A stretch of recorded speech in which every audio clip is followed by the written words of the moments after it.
Hello everyone and welcome back to another live stream here on the twitch.tv / the Xisuma, where I am in the middle of a very big project and we are just going to continue working on it. And it involves us first of all going to the desert to get some terracotta and sand, and then after that we'll just crack through all the different things with this project. But I have something kind of comical to show you, I guess. See this wall of netherrack here? I've had troubles with the farm again, so I've had to stop the whole skeleton shooting system for now. Kind of been wondering if I should have designed this thing with like a toggle mode, but anyway, it's had issues. Welcome to all the peeps in chat saying hello. There's quite a lot of you actually. That's moved very quickly, so welcome everyone. Welcome everyone. I guess I'll skip bananas and stuff since screen is absolutely full up today. That was very quick. Can you also have free rockets? Oh yeah, the title of the stream is free rockets. So what does this farm produce? You know, it produces some stuff, doesn't it? What other type of farm do we need? You're so sick that you're catching an Xisuma stream. Alright, I'm sorry to hear you're under the weather. I hope you get better.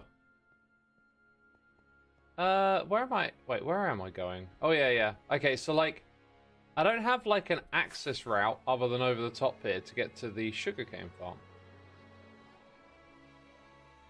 Oh, and while I remember, something happened over here. Let me grab some torches. And we'll just do some checks quickly. We got our first noise in the ear, making a very loud noise in the ear because, ladies and gentlemen, I fixed it. No, I didn't. Before I started streaming, I just noticed some additional settings that sounded that like they might fix the old noise in the ear thing, and I read it through and I was like, nah, this doesn't. Oh well. Oh well, one of these days. Ender. No, wait. I feel like this is just one of those names I always read too quick. Endesla. How about that? Endesla. Thank you for 14 months. Mingle, mingle, tingle, tingle, herbal, gerbil, you're a gerbil. Apparently this is... saying these words makes that so, apparently. I've got to press buttons. It's funny, I was thinking, with all the broken stuff on the stream, that, like, my iPad is completely useless at the moment. When I stream, anyway, but it's not, because... we can do this. Aha! This is what I suspected might have happened. So somehow that water like got updated, and then it came down here. It landed. No, it went down there because it went into this hole and landed on top of the beacon. Woo! And then is that it right there? Are we still seeing it? Yeah, we're still seeing it do its thing. Doesn't look like it's actually created any more spawning spaces, but I figured best to come over here and check, right? I died while AFK in Gem streamed. Yeah, I had trouble. The creepers escaped from the farm. Like, it worked for ages last time I AFK'd, and then today it didn't work twice. Sorry, yesterday it didn't work twice. Twice it has malfunctioned. Alright, so that's that. That's that little thing I need to do. Here's the next thing. I want to check up on this. I want to see how it's doing. Oh. No. Okay, sorry. I got my lights the wrong way around. That is correct. Yep, what we're seeing there all makes sense. Okay, so it's just a case of this thing just don't run fast enough. We're gonna expand this. This is the bottleneck right now. I think it could do with running a little faster and being a little bit bigger. Take that much out. Oh, and off it goes. You know, if you want some spoilers for my next episode of Hermitcraft, here we go. This thing, it doesn't produce a lot each time it runs. I think I need to, like, triple the size of this, basically. Maybe even more. But then there's also the real interesting thing here is going to be, well, hang on, let's break this down. Let's break this down. If I can find a balance between the amount of gunpowder and sugarcane we produce, that's good. But it doesn't mean much once your stockpile of rockets is full. Then it doesn't matter if one's faster than the other. But then the hermits are going to start using this, right? When the hermits start using this... By the way, I got a hot cup of tea in my hands, and I've just realized now is the time to warm up my hands and enjoy this. You're having your 13th nosebleed in 3 weeks. Go to the doctor, my dude. Go to the doctor. Yeah, when we know how much or how often the hermits are going to use this, and it starts to balance up with AFK time, then we might find that, yeah, actually, we really need to beef up the sugarcane farm, you know what I mean? So it's all like a bit of a play-it-by-ear balancing act. So, Rad Dad Chris is here for 4 months. Hey X, do you remember the joke I told you about the chiropractor? I told you about a week back. I love that. That's great. You know I love those goofy jokes. Thank you so much, dude. Digital Chaos 15, 21 months. I know you dislike multitasking, but I hope watching the stream while preparing my party later counts as an excuse. I think doing mundane tasks is a bit different. Multitasking that I do is like I'll listen to a podcast while I clean the house, right? Like getting ready for a party. What are you doing? Are you going out? Are you changing clothes, brushing yourself up, looking good, looking smart? Or are you preparing the house, you know, getting things ready, putting the drinks on the side, getting some snacks out? Like these are things you can multitask, you know? But the type of two things you have to be doing at the same time have to be a little different. And you know, you can be listening to a podcast or a stream like this one, and then the thing you're doing, even though it's mundane, all of a sudden it needs more of your attention, and then you miss a bit of the conversation or whatever. How did that get out there? Maybe it got pinged over the top. That's kind of odd, kind of strange. All right, so we got to go get terracotta because we're going to make more of this. We're going to make more of that. We're going to run out of dye. I'm pretty sure we're going to run out of dye. I should also steal some cactus because I haven't made a cactus farm and I just can't be bothered. It's on my list and every time I'm just like, oh, it's the same old thing every season. Well, actually, we'll probably be all right with that much. Probably don't need to do that. Oh, these can go over here and we can make more rockets. Oh, there's also this really interesting question of like what happens when the rockets are in the Nether, because there's like a chunk loading thing. Oh, by the way, oh yes, okay, there's another thing I need to test. Oh my god, so many distractions. This bit of redstone is supposedly maybe going to stop this thing here from overcrafting. I'm going to take this back. I want to do that test later. No, I want to do that. I'm holding all of that for a test. Okay, stop getting distracted. Stay on track. What I was going to say is, in the Nether, right, when an item goes through, I don't know how many chunks it loads. So it might be that our system could potentially break on the side of the Nether. But I'll keep an eye out for that, and I've got a solution in mind as well. Anyway, I really shouldn't be saying these things. We've got to keep it all on track. Wolfhouse says, I'm pretty much unable to not multitask. I have to do at least 3 things at once. I would examine that behavior and ask why. Because we live in an age... Oh, let's turn off the light levels and mini HUD.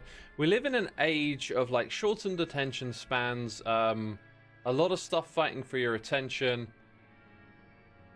and I believe this is having an effect on us generally, where we all become a bit more incentivized to multitask and do more and consume more, and we're always in a little bit of a rat race. It's I feel like myself personally, I sort of sway in and out of it, but I'm always like checking myself and pulling myself back, and I've been doing a good job of that lately. I like try and keep my life a little simpler, and it's like, oh, you know what today is? Today is like, just do Hermitcraft, right? Ah, yeah, there's this thing and there's that thing I could be doing, and I should be doing that, and oh, what about this thing? You know, there's always something you can turn your attention to. Something extra you could be doing, but it comes at a price, I think. So it used to be, okay, this is where the tunnel to the desert used to be. It looks like the traditional tunnel goes there, and then up there. Right, that makes sense. Okay, that makes sense. Hey, look, 3 rockets. Bam, I just stocked up. I love it. I love it. Oh, it's such a good place to put it as well. Like, when you walk through the corridors, there they are. Just rockets for you to grab. Nice. Desert Mesa, thank you very much for the sign. I was promised free rockets. Where are they? Nightfallen. I just got some free rockets. Did you not see? Did you not see? Wesley PSV, thank you so much for 5 months of support. Jay's Not Joyful, thank you for subscribing. Hador Poem Beanie, thank you for subscribing. Chaotic 1988 for 10 months. If you can read this, you're distracted by my prime. I am, but intentionally. I chose to be distracted. I picked up my cup of tea. I looked to the other screen and decided to read. But they are, like, they're constant interruptions to what I'm doing here. And I genuinely feel like whatever is happening to me cognitively, either I'm getting older or I have some sort of post-COVID brain fog or whatever it is, but I've definitely noticed a diminishment in cognitive capacity, and now I need to respond to it diligently. And live streaming, I am identifying, is an environment where I just continuously jump from like one thought to another, to this thing, to that thing, and I need to make this environment a little better for myself, I think. So now I see it like a bit of a challenge to keep on track with my streams. So now, what do I do now? I've just finished that sentence. We're not interrupting any topic, really. We said we were going to go over here. Now I think we're free to talk about whatever and get some sand and terracotta. You know, most people can't actually multitask. They just divide their attention between 2 or more things. They don't actually focus on both at once. I think it's not most people. I think it's true of everyone. The only time I think we can focus on 2 things at once is when the 2 activities are quite different and are using different parts of our brain. Like listening to music or a podcast while cleaning. You know, cleaning, you just need the concept of like, hey, I've got to scrub this thing. Once you're doing that motion, you don't need much else. Like, there's not much else going on there. You can devote some brain power to something else. Makes sense, right? Makes sense to me. Let's land up the top here. Let's get our other pick. What's the goal for today's stream? Great question. We are just going to power on expanding the sugarcane farm and see how far along we get with that. So that requires some resource gathering. And then some building. And then after that, it would be redstone engineering. Like, there's some additional engineering tasks to be done. So I always like getting stuck into that.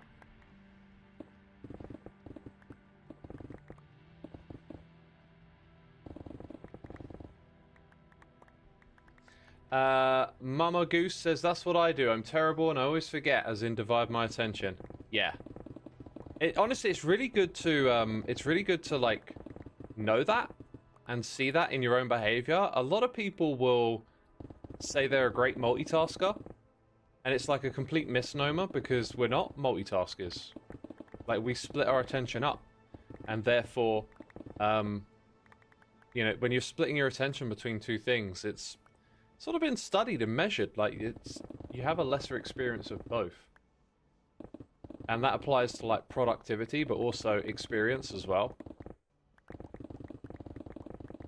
So I'll say if you find yourself like, you know, you're multitasking, you're doing lots of stuff at once, like really be honest and like assess what the experiences of that is after, and compare it to being a bit more devoted to an individual thing at a time. And you'll find that when you're like fully focused on something, you do much better at it. This I know to be true through playing guitar. You play guitar, you can enter like flow state, where it's kind of like you're just so locked in that you just feel really good, and it's almost like you're not actually thinking about the thing you're doing anymore. It's just happening. It's a beautiful experience.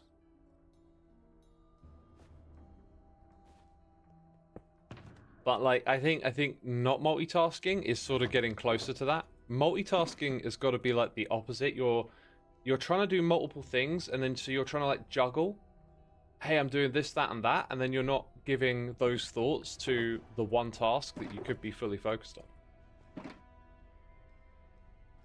How would one fix an attention span, says Wolfhouse? You have to like develop a habit of paying attention to yourself and what's going on in your own mind and your thoughts. Meditation can actually be a really good way to pay attention to that. The thing about doing meditation, though, is that it's often sort of, I think, interpreted as like, oh, you're going to meditate and, you know, Zen and enlightenment and all this sort of stuff, and it's kind of not. Meditation is more like, I'm gonna see how chaotic my mind actually is. I'll try and not think about anything and just pay attention to my breath. And you just have to watch how quickly your mind goes off the rails. And then that can sort of create a sense of disappointment, or like, oh no, I'm no good at this. But it's like, actually, all you have to do is do it. Like, you're there to notice how chaotic the mind is. And the idea is always to try and like focus on your breathing and give your attention to something very dull and simple. And you know, first time meditating, you'll probably find you can barely do it for 10 seconds and your mind starts wandering. Now, if you develop a habit of doing it every day for a few minutes, like with time, you'll find, you know, that 10 seconds becomes 15, becomes 20. You get a little bit of focus, but it's like, it's sort of not the point. The point isn't, hey, I'm becoming a great meditator. The point is developing that ability to keep an eye on yourself in a way, because it'll expand into other parts of your life when you're doing stuff, and then you realize, hey, wait a minute, my mind is very chaotic right now. I need to change what I'm doing and really lock in on this thing that I need to do, you know?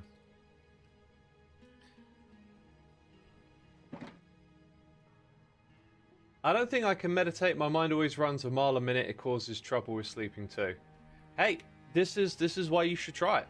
Like, that whole my mind runs a mile a minute is why it would be perfect for you. Again, it's not about like achieving some Zen, now I'm a master meditator and I can just think about nothing for hours on end. It's really about like, hey, I have this problem, and you almost need to pay more attention to it. Because it's not so much the act of like learning to not think, it's developing that connection to understand how chaotic the mind is, and it really like helps you focus in a way that's a little difficult to describe. For me, it's just, I mean, just take this live stream, right? Like the constant awareness. I talked a moment ago about how I'm very aware of the distracting environment I'm in, and I'm trying to make my live streams less distracting for my brain. That comes from meditating, and the meditation wasn't about like, oh, look at me, I can pay attention to my breath for a whole minute now. It was the fact that I couldn't that taught me that I just need to be aware of that more often. So, I really do recommend trying it. My experience with meditation has been a bit of a strange one, because I get really into it for months on end, and then I start getting frustrated, and then I won't do it for like a year or two or something. Right, because I probably started the meditation practice back like 10 years ago maybe, and it's sort of been on and off and here and there, and I can see myself like getting back into it soon, don't actually feel like I need it. I can just kind of see it happening because it's been a while, and it's like, I should probably get back to that now.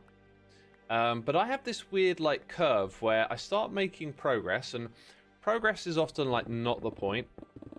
The point is turning up for yourself and doing it. But I feel like I'm making like this progress.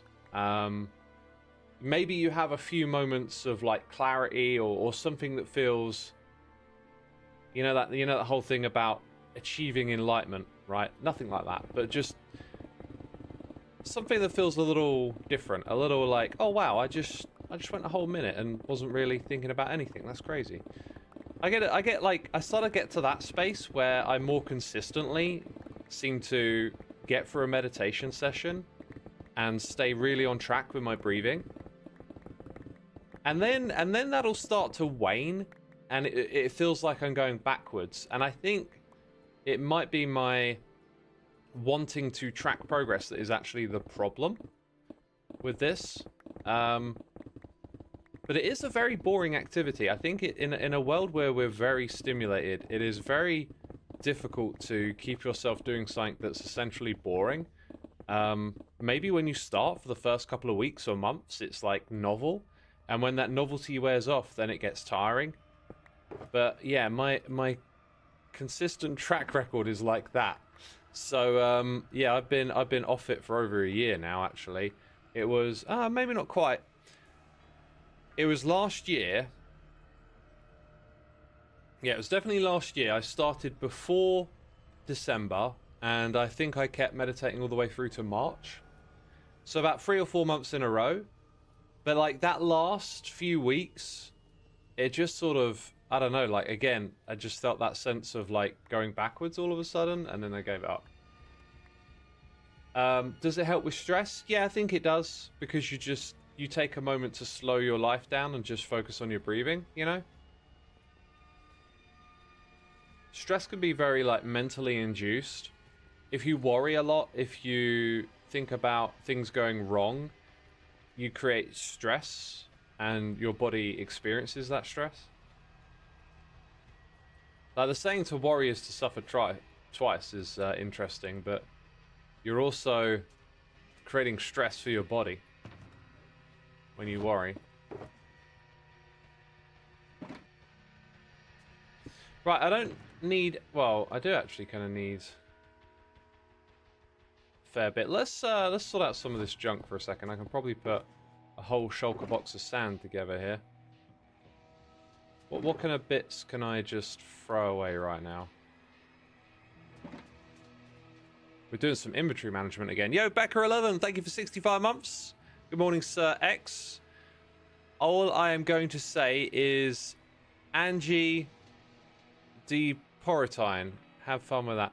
Is this an artist or a musician I should go look up or something? I don't know. I don't know. It didn't sound like one of those things where you read it and then you go, oh my god, you got me to say something silly. You know what I mean? Yeah, there's a bunch of materials here that we can probably just throw away. I got some junk there. Not in need of the netherrack. And then the rest of this should just squeeze into that other one. Easy peasy. Easy peasy lemon squeezy. And have some extra terracotta while you're there. Right, and then we'll fill up on sand and put it in there. We got a plan, we got a plan. You've been watching me on YouTube since Season 1. Never been to a stream. You're on a road trip and saw your live announcements. You figured you'd pop in and listen. Thanks for the years of entertainment. Thanks for tuning in, dude. Season 1, that is a major, major throwback. I mean, we're talking like... Hermitcraft is... What do you want? Oh, look, computer game is distracting me. Oh yeah, wait a minute. It's oh wait a minute. I don't have my good armor on. I've gotten a little bit too comfortable with my good armor lately. I was thinking they're all close together. I'm going to swipe them, but then I jumped to critical, and that removes the swipe that does. Oi! The swipe that hits multiple at once, basically. Anyway. This guy should be a piece of cake. Yep. Yep. There we go. Thrilling gameplay, Mojang. Thrilling gameplay. I am entertained. Random pillager harassment. 10 out of 10 game design. I joke. I kid. Minecraft's such a weird game in some aspects. I think the game rests on its laurels when it comes to the genius of the sandbox. It just gets away with adding stuff like archaeology. I think archaeology is just so dull, to be completely plain about it. The idea of making a game with like some archaeological elements, brilliant, but like in Minecraft it just doesn't work. Just the brushing animation. Okay, so like some slow look at me, I'm holding down left click or whatever it is, right click, I don't know, you know. It's so unrewarding. They try to put in some more unique loot with the sherds, right?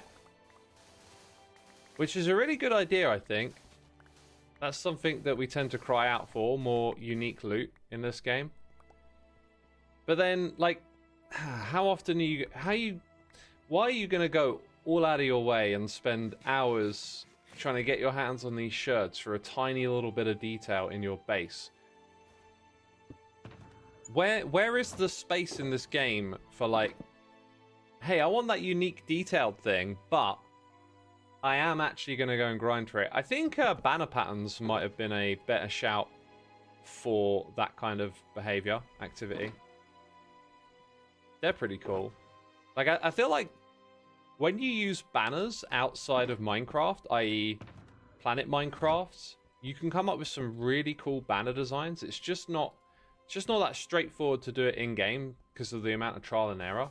And then you need like infrastructure, you need all those farms and dyes. If banner making in this game was a little bit more robust, maybe banner patterns could be a lot more interesting. Free rockets. Why are they in jail, says Callie? Ah ha ha ha. Ha ha ha, you make me laugh. Free rockets, he never did it. He never killed those kids. What was that? Free hat, wasn't it?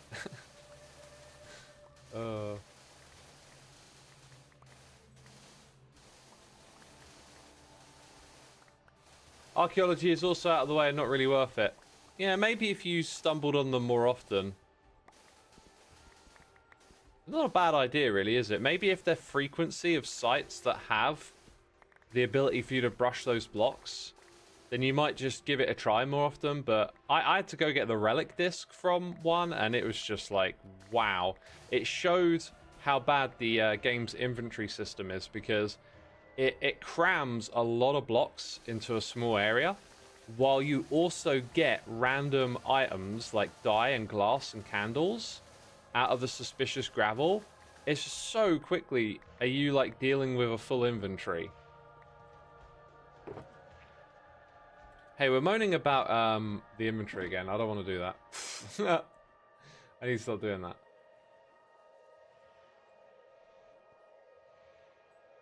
How about we take a turn for the worse and talk about something not great.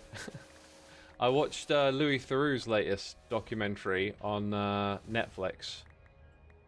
Has anyone else seen it? It is a difficult watch. I couldn't watch it in one sitting. It was just like, this is rough. Bear says the Manosphere thing. Yeah, that's the one, the Manosphere. If you haven't seen it, you're probably alright. You got 30 minutes left on that documentary. It got your blood boiling. Me too, man. Me too. The thing that pains me the most about that documentary and the people in it is the fact that there's so many young, impressionable people out there. And it's them that I think about hearing these really, like, destructive ideas. Should I waste my time, says Mama Goose? I don't think... No, watching a Louis Theroux documentary is not a waste of time. I think you have to ask yourself if you have, like, the mental energy to put your attention onto things that are not particularly great in this world. Because we all do it, right? We all at certain points watch stuff like that so we can be more informed about something negative that's happening, right? But then it's just, do you have the energy for that? When I first put it on, I did not. I watched about 10 minutes of it and turned it off. Then I came back to it like a day later and I was like slowly getting through it. What's it about, says Wolfhouse? It's about the Manosphere. It's a term for a bunch of online influencers who, you know, for their own audiences are probably telling the truth, air quotes or whatever, but for people outside of that whole ideology, it looks very dark and ugly. And I personally, I thought like Louis did a really good job of just like letting them speak and, you know, say what they want to say, and that's kind of what he's always done. He goes in there and tries to empathize with people a bit more, and then you can, as a viewer, you can kind of like see it for what it is a little bit more. I feel like toxic masculinity, yeah, you could call it that. I feel like that term isn't particularly helpful though, because I get the impression some people interpret it as masculinity is toxic, which is not the way to think about it. It's to think about that particular type of behavior is sort of taking masculinity and skewing it in the wrong direction, you know? Louis is great at just letting people dig their own graves, says Turtle. Yeah, kind of like that, right?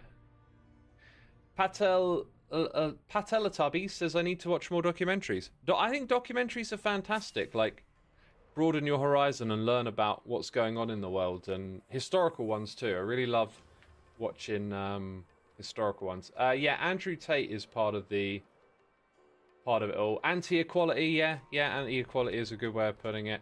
It's so strange to hear them talk about these ideas, because they talk about men and women being very unequal, and what I believe is that life is not fair, and that we aren't equal, and that there isn't actually such a thing as utopia, but like, we should strive to head in that direction. We should strive to make things fairer. Like, there are very obviously physical and mental differences based on your physiology between men and women, but like, why do we then have to attach these big grand ideas of you should behave this way or you should do this way to that? That's where it comes apart for me, and it's like, it shouldn't be about that. It should be about allowing people to be who they are and do what they want. And so it's not so much like, oh, men and women are equal. It's more like we should strive to make our lives feel more equal, right?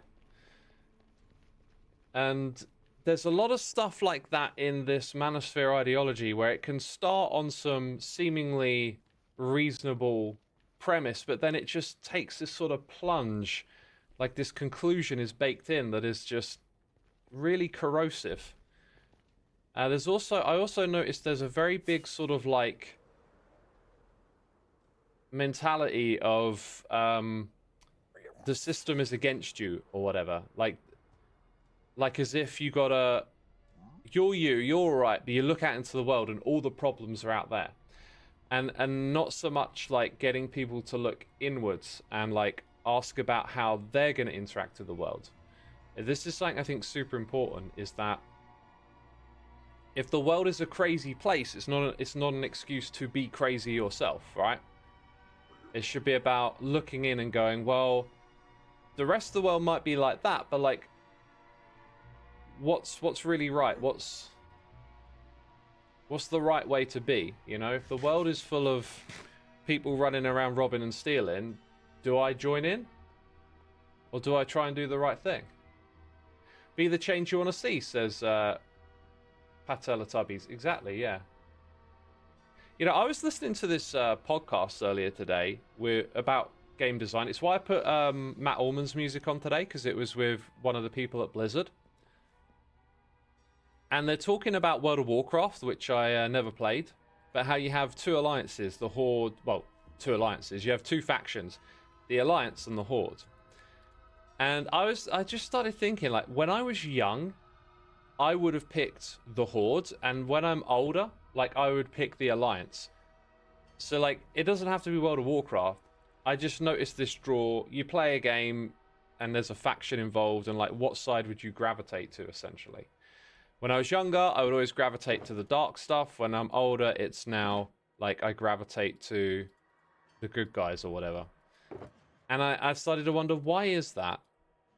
And I think it's because you look out into the world and you see all this craziness and you see all these problems and it's overwhelming and yada yada yada, right? When I was young, I would look out into the world and I'd see all of that and I'd be like, sod it, this world's crazy, I hate it, I can't deal with it, I like the bad guys. You know, like, I'm going to go on the bad guys because screw all of this. And then now that I'm older, it's like, I look out into the world, I see all this craziness going on, it's overwhelming. Therefore, I've got to join the good guys and try and make better of this situation, you know? It's like it feels like you're almost looking out into the world, seeing the same thing, but just having a different reaction to it.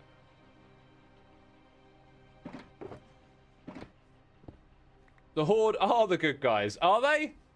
I don't know. I assumed. I wouldn't know. I don't know much about the game. The Horde is like the Orcs, isn't it? I thought Orcs were bad. You know, and the Alliance are good. Sometimes it can be presented that way, right?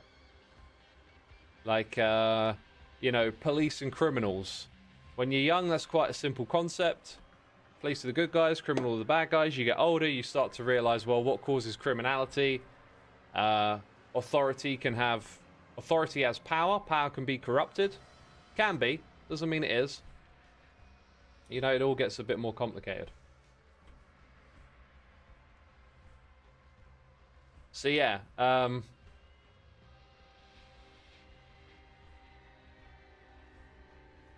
yeah, that whole Manosphere thing was quite heavy, and it's so disheartening to see so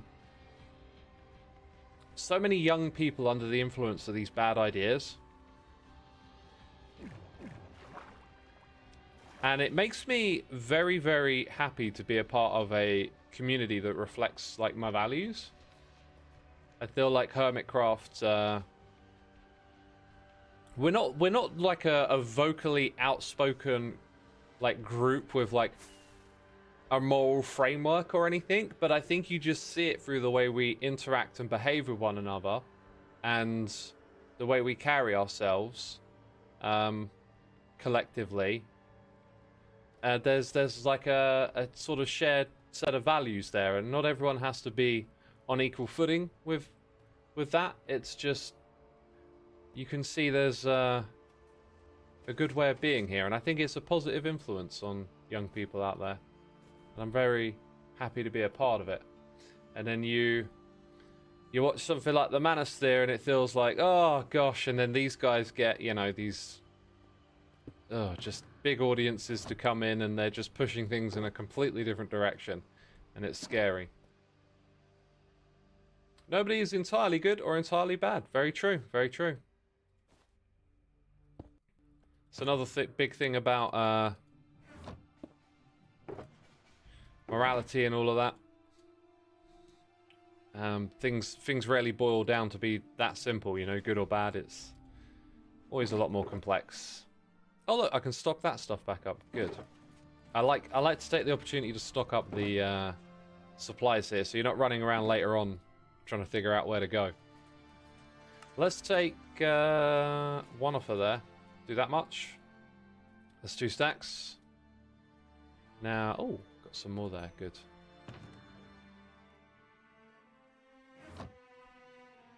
Introducing your female partner as your dishwasher is insane, says Expelled Winter. It is, right? And I'm just thinking, like, what is the psychology of buying into being talked to that way? Like, what's going on there? I feel like it immediately, like, if you see someone accept being talked to like that, it immediately makes me think there is, like, pain and suffering and trauma that is, like, leading to you rationalizing accepting that.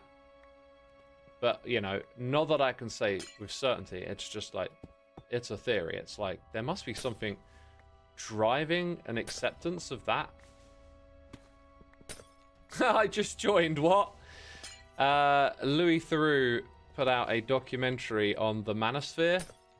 It's on Netflix. It's a difficult watch, but if you want to be informed about things that are going on in the world that could be dangerous or corrosive, which, you know, you watch something like that, you get the time to think about it, and you arm yourself with perhaps thoughts that might be of use if ever you encounter someone influenced by that line of thinking. You know, it's one of the things that's happened here on these streams a lot. I don't know where our mods are at with this right now, because over time, people sort of come and go from the team, although it's been very stable for a long time. But one of the things I've always felt quite strongly about is when someone comes in being toxic, right? There's someone who's like here to troll and be an arse, right? And you know, you have to sort of make a bit of a judgment. Like, is the vibe this person is just here to cause a ruckus and then go? But some people will come in and speak their mind, and they're under the influence of bad ideas. And although they're acting like a troll or saying something terrible, part of me doesn't want for them to be banned, but to give them the opportunity to speak and maybe listen to reason, right? Like, if you shut people out, the chances of them sticking around and listening to reason, they disappear because you've banned them, right? So when we talk about this stuff on stream and whatnot, I always hope that there might be someone out there who's like vaguely interested in these ideas and whatnot, and hope can hear to reason and get away from that stuff, you know? Is the only way to farm glowstone witch farms? I think so, yeah. Off the top of my head, I would have said so. Oh.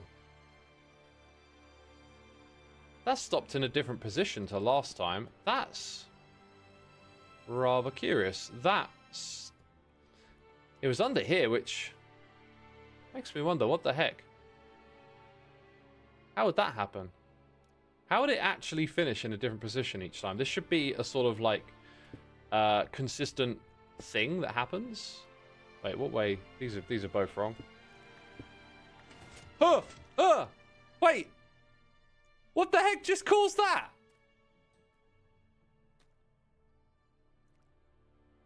Wait, did I cause it? Was it bud powered? No, it couldn't have been. What the heck caused that? Yo, we are going to do this. We're going to investigate. Let's investigate. Haunted redstone. Feels like it. I had to use this to like analyze what happened with my creeper farm. And I've been logged in for like 4 hours or something. So I've got like a 4-hour replay somewhere. But if we just do this and then zoom in, there's a bit of an issue here.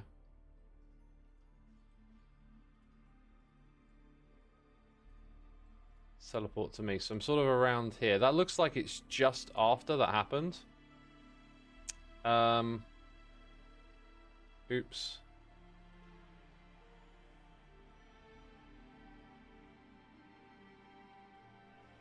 Oh, no, no, no.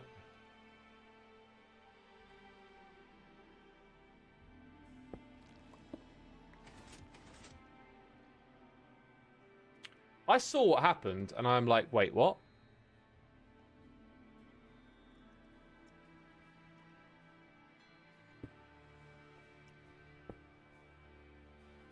Let me watch it again. Up here. Wait, I can move the camera. Ah! I understand. I understand. I understand. This is actually related to an idea that popped into my head. I was thinking, when this thing starts again, why doesn't it detecting the flying machine here mess with the clock? Well, it does, and then you have to wait for the other cycle to come around. The second time it does that, it won't mess with the clock, and it literally just demonstrated that in action. It literally just demonstrated it in action for us. So that's interesting. Okay. So that, you see that how it closes it? It has to activate again, but that'll push it back. And, you know, when I'd done my tests, right, I'd go away and do other stuff because it's on a slow timer. And then I'd come back and, like, the sugarcane farms works. What have I got to worry about, you know? Why does that one come back a little later than the others?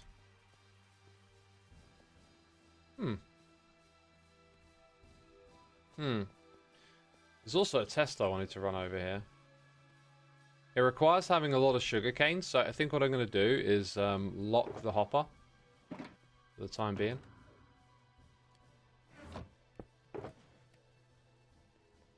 We have Rain Dynasty, or Dynasty, as I like to say. Thank you for the raid. Welcome all the raiders. Welcome, welcome, welcome. We are playing Minecraft, looking at Redstone stuff. I think for now I'm not going to fix it. I think I'm going to leave it alone because it'll probably just like waste a bunch of time, to be frank. And I could do with just pushing on and getting more of this built. So, oh boy, and there's other resources that I need too. Like I should probably start at the bottom. Yeah, but I need a little bit of a guideline. I need to figure out how far we're going to take this. Okay, I think I know what we're doing. I think I know what the plan is. You're no redstoner, but you built a in the fly frog light farm, and it works great. I don't know quite what you built, but good for you, building a farm, doing some redstone. So as I was saying, like this this whole, wait, which way around is it? This way? This whole Manosphere thing is very disheartening, and when it comes to people like trolling on a stream, my attitude would be like, let's give them a chance to engage, right? Because some people do listen, and I've had experiences where a troll has come into a stream, and we've just been real and just had a chat, and like then they've stuck around and like changed their behavior after. I don't feel like I've noticed that in a long time, though. Talking a long time ago that I remember moments like that happening. You know, someone came in to say something, you know, trolly, aggravating or whatever, and I just engaged them. I was like, okay, like, and here's what I think, and, you know, no judgment. And then they're like, oh, you know what? That's not so unreasonable. So I always like that. I don't like to just be like, hey, you're wrong, shut you out. Feel like, well, you're not gonna get anywhere there. So like with these corrosive ideas, I feel like they need to be combated back, and you kind of need to meet people where they're at, and like if that's how they think about the world, you can't just tell them they're wrong. You gotta speak to reason and stuff, right? Like no one here has someone shout at them, "You are wrong, go away, you are banned," and then be like, "Oh well, I better change my attitude and behavior." No, you just get an emotional reaction of like doubling down, usually is what people do. That's what schools should do against bullying, says Wolfhouse. Interesting. How would that work? So like we're talking about that's interesting because trolling is like bullying in a way, right? But my experience of bullying, I can't quite in my head see how that would work. Like, I think you're just gonna have to give me time to think about that one. That's super interesting. That like a different way to tackle bullying. I guess it depends on how it's tackled these days, because when I was at school, it just wasn't really tackled. It was sort of like there would be some sort of, I don't know, like institutional guidelines, you know, there were like rules teachers had to follow, but it depended a lot on if the teacher really cared or not. And at my school, teachers didn't really care about bullying at all. It was like bullies were free to just do it in the class.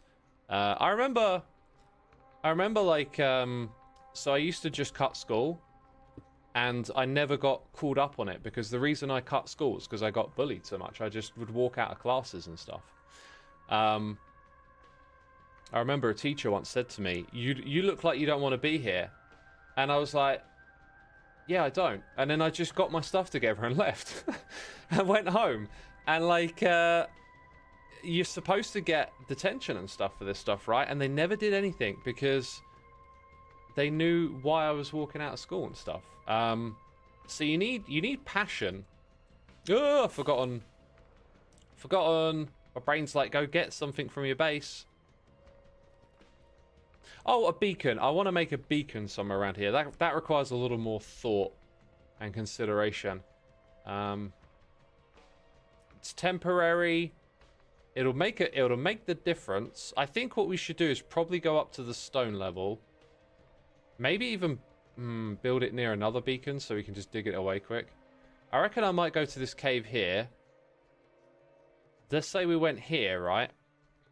It's got to be in range, so we need to be about -25 to get it, which we would be. And that surely can't be further than 50 blocks away, so let's head to this cave. So we want to go up there. When we get to the top, turn around into that little space. You ever wonder if your bullies tune in? I don't know. They wouldn't even know who I am. Like, I was a kid. You know, didn't sound like this when I was a kid. I don't really care as well. Like, it's just the past, right? I'm not gonna say like I'm over it, because in a way, like, bullying really defines you. Being bullied takes a big toll on your mental state. And you know, I don't like. There's all this thing about like forgiveness and stuff. I just think I just want to leave it as the past. I don't want to reconcile with anyone or anything like that. It's just like, it's just done. It's over. Like, not forget it, but I wouldn't want to take the time. I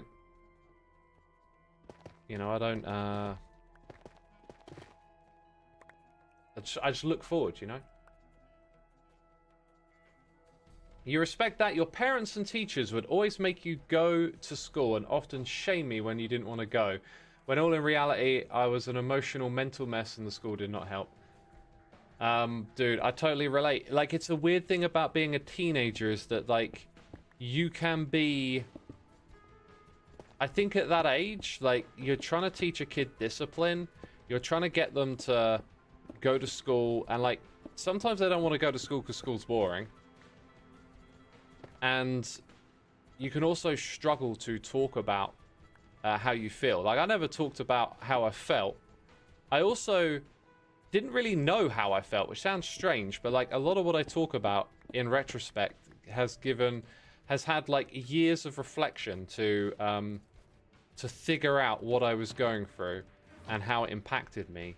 Like, you don't have that in the moment when you're at it, and so you don't know how to like reach out and communicate with people and make it like explicitly clear, you know, how you're feeling and why you're doing what you're doing. It's like you don't even know it to yourself yet. So it's very difficult. And, you know, I'm not raising a teenager or anything, but if you were, it's a very tricky thing, I think, for an adult to figure out. That difference between, you know, your child is just being a kid, being lazy, don't want to go to school, and going through something. And I think the best thing you can do is, like,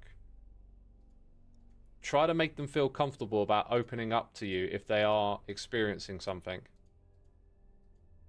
And you have to just, like, I think you have to just listen and not judge. I think it's really important. Listening is important because it'd be very easy to maybe hear, you know, your kids say, "Oh, I'm getting bullied," and then you could be like, "Okay, I hear you." Well, you know, you got to go to school, so get in there and, you know, give it your best. Like, you gotta like just listen and then step away from it and take time to think. Right, I'm just gonna take that beacon right there, even though it's a filter. I am doing a bit of guesswork here, by the way. Like, there might be people that have really studied this stuff. There's probably people that have done it and written books and maybe have much better ideas and information about how to communicate. Like, if you are actually, like, in either end of that situation, there's probably, like, stuff you can find, books and authors that might help you figure it out. I mean, that's another thing that's... Oh, gosh. Another thing about bullying and all this sort of stuff is sometimes you just don't realize that there's information out there. People have been through this before, and you can go look it up and get some help. So it can be tricky to know where to look and where to go, but as someone who listens to those kind of like books and podcasts about people, I don't know, trying to do good in the world, various things like psychology and whatnot, like you come across it. You come across people talking about these things, so I know that that stuff's out there. Just maybe got to put in a little bit of work and look for it. You have 4 kids, 2 teens, 19 and 17, allowing them to feel and express it however it comes out, because they don't have the cognitive ability to understand everything they are feeling on top of the hormones they're feeling. Giving them the space and also allowing them not to talk helps a ton. Yeah, that sounds really reasonable. Especially, like you said, however it comes out. Because I reckon a lot of my feelings came out through me, like, shouting and putting... Probably doing that, like, you know, Kevin on Harry Enfield thing of, like, "I hate you," and my parents or whatever. I was one of those teenagers, right? Like, I look back at it, it's like, of course I didn't hate my parents. It was just... They're an authority telling you to go back to school. You know, and like you hate it there, and you just don't have the tools to kind of express what's going on and all of this, and so it will just come out in the stupidest of ways, won't it? Oh, I forgot to do something really important here, and it looks like we're absolutely fine. Yeah, we'll be fine with that. We'll be fine with that. It's hard to find a balance between trying to talk about a sensitive topic with just as much logic and knowledge as you have yourself versus only accepting professionals to speak on it. Yeah, that's interesting. That's interesting, yeah. I think everyone should be able to talk on a subject, no matter what it is. It's just promoting the sort of like honesty about how we talk about things, I think, is important. Because, like, you might not be a professional or an expert, but you're a human being. You know, you mentioned the word logic there. Something I ponder on a lot lately is, like, pursuit of logic when we're actually very, like, emotional and irrational beings. So, like, there's this love of, like, logic and all of that kind of stuff, but maybe not as much of an acknowledgement as there could be that we are also just human beings. And we can do stuff that's very emotionally driven and irrational. And that's part of the human experience. Like, can't just demand people to be purely logical and calculating all the time, right? So it's like, you're always going to be navigating muddy waters in life. There's no, like, perfect wrong or right to anything. A lot of people mistake logic for apathy? I don't think I've really encountered that before. I don't know. Maybe? I certainly haven't put logic and apathy together in my mind. Dead! Right. It was somewhere around here.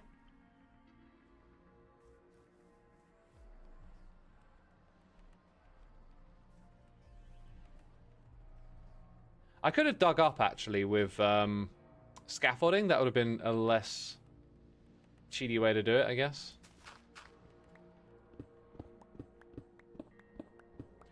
What you think is that a lot of people that emotions and logic can't coexist.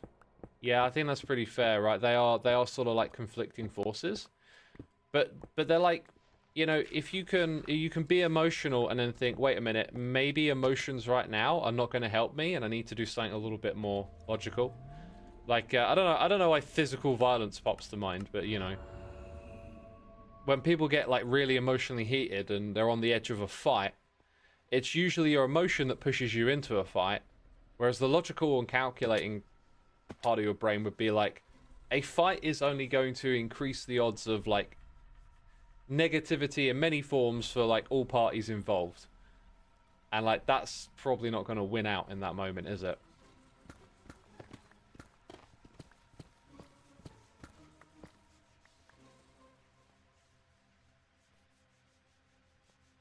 You think they can very much coexist. Your emotions can have logical reasons and you can be logical despite showing emotion. I'm not, you know, maybe I need to think on it a bit more, but just like my gut feeling is that they're different from one another. I don't feel like my own emotions I would classify as a logical experience all the time. I mean, maybe I need to just think on that a little bit more.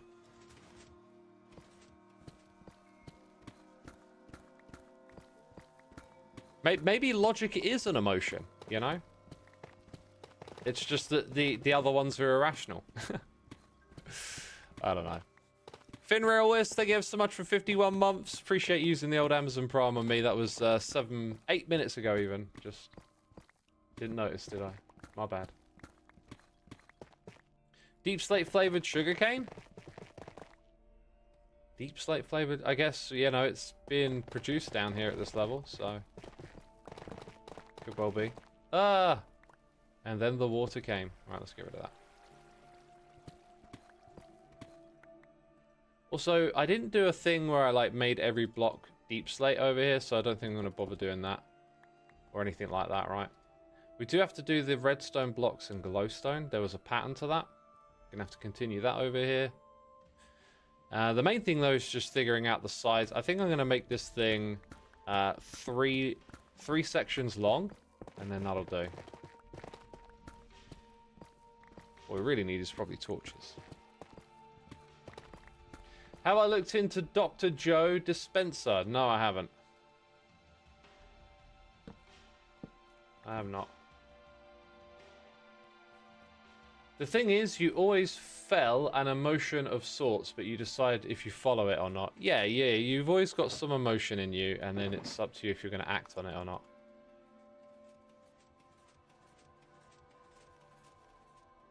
I think I'm going to need another shulker box to put some scraps in, aren't I? Oh, wait, I've literally got a shulker box of scraps. It is that moment now where you just need to take a little bit of time and be like, hey, let's shuffle through this inventory. Let's figure out what's going on. Let's get it under wraps, because they've gone pretty wild. Pretty wild for a minute there. Let's craft... wait, we do have a crafting bench, don't we? There we go. Cool, I love this music. Diablo vibes. Diablo vibes.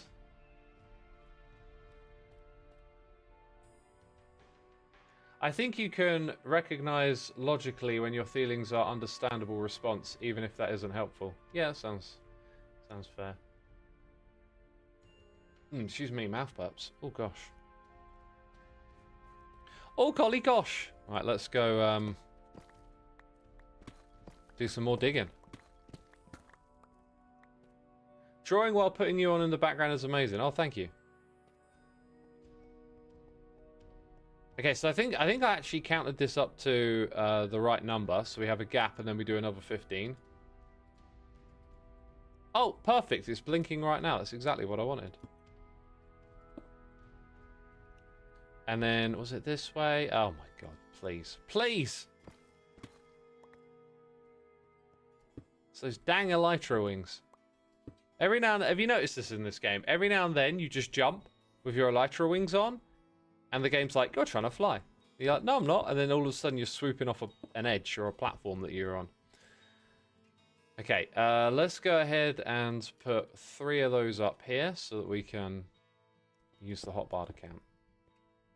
All right. And we need some torches. We dig in again. We dig in again.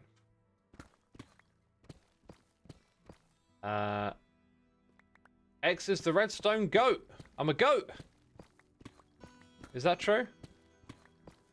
I don't know about that. The Spanish guitar licks in Tristram theme have been holding me in their chokehold for 2 decades. What a beautiful soundtrack. That was very poetically put, and I love it because I am also in that chokehold. Yeah. Incredible stuff. You create really deep connections with music when you listen to it over and over again, you know, playing Diablo or whatever. For those of you that are old enough to remember the glory days of Blizzard, I was listening to this podcast earlier about it. And for me, my Blizzard games were Warcraft 2, StarCraft, and Diablo 2. I did play, you know, a little bit of Warcraft 1, going back and checking it out. A little bit of Diablo 1, same thing. Never got into Warcraft 3, though. I kind of remember not liking the graphical upgrades. I've always been a bit of a sucker for old school graphics. Less into like super you know, realism or whatever in that direction. Low key, can't imagine Blizzard being good. For real? Oh man, that's a shame. Like the legacy of those games is fantastic. Like they at that point in time, they just made the absolute just game-changing games, you know.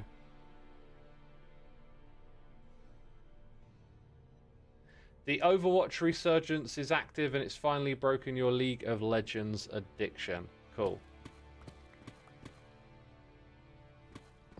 Yeah, never played Overwatch.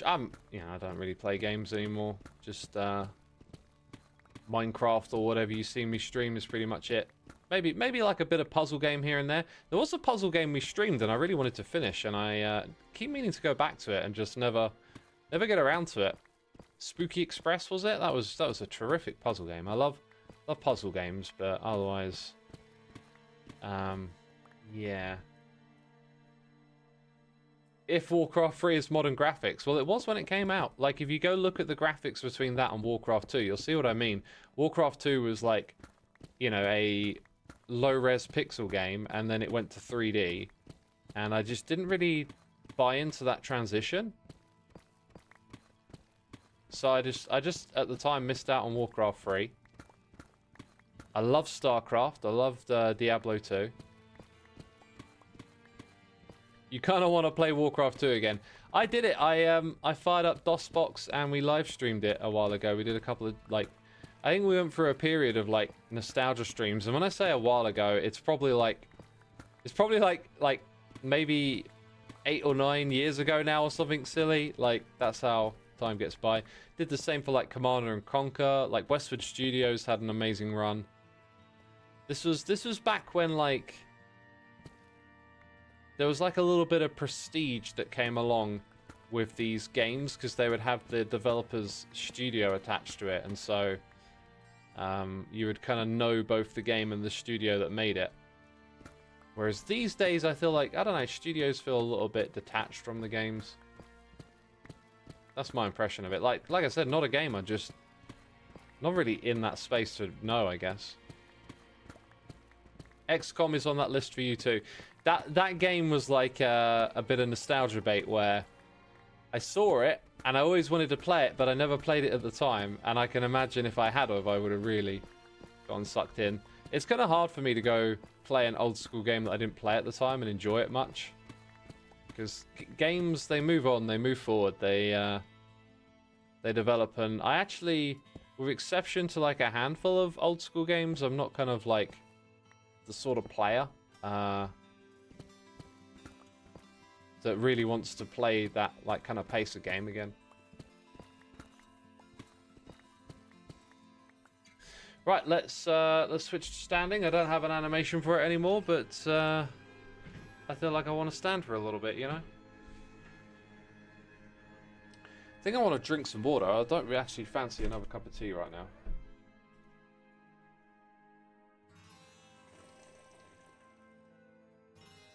You was hopelessly addicted to Age of Empires 2. Yeah, Age of Empires is another classic. Made by Microsoft, though. Like, I've never really associated Microsoft with great games, but that's because they are, you know, Microsoft. They do Windows, right? You always think of that first. Around Warcraft 3, Blizzard started developing the art style that exaggerates proportions and simplifies textures that's influenced the entire digital media landscape. You've seen hundreds of artists emulate it, which is a testament to how iconic it is, but also, man, too much everywhere all at once. Yeah, I couldn't really comment on that because, like I said, didn't really play Warcraft 3, but I know that that game and World of Warcraft were just incredibly well received. I just weren't really around for it. I remember World of Warcraft being popular because a guy I worked with introduced me to the term World of Warcraft and told me not to play it. I was like, alright, I think I'll give it a miss then. It's good advice, to be fair. I should probably get some more cobbled deep slate while we're out here. They did do that Halo thing. Halo was Bungie. Halo was Bungie. Not Microsoft. Bungie Studios.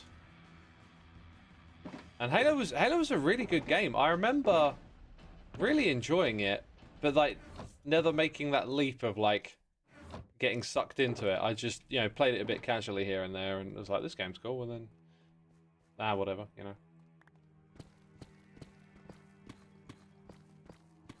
They own Minecraft, although they didn't make it. Yep.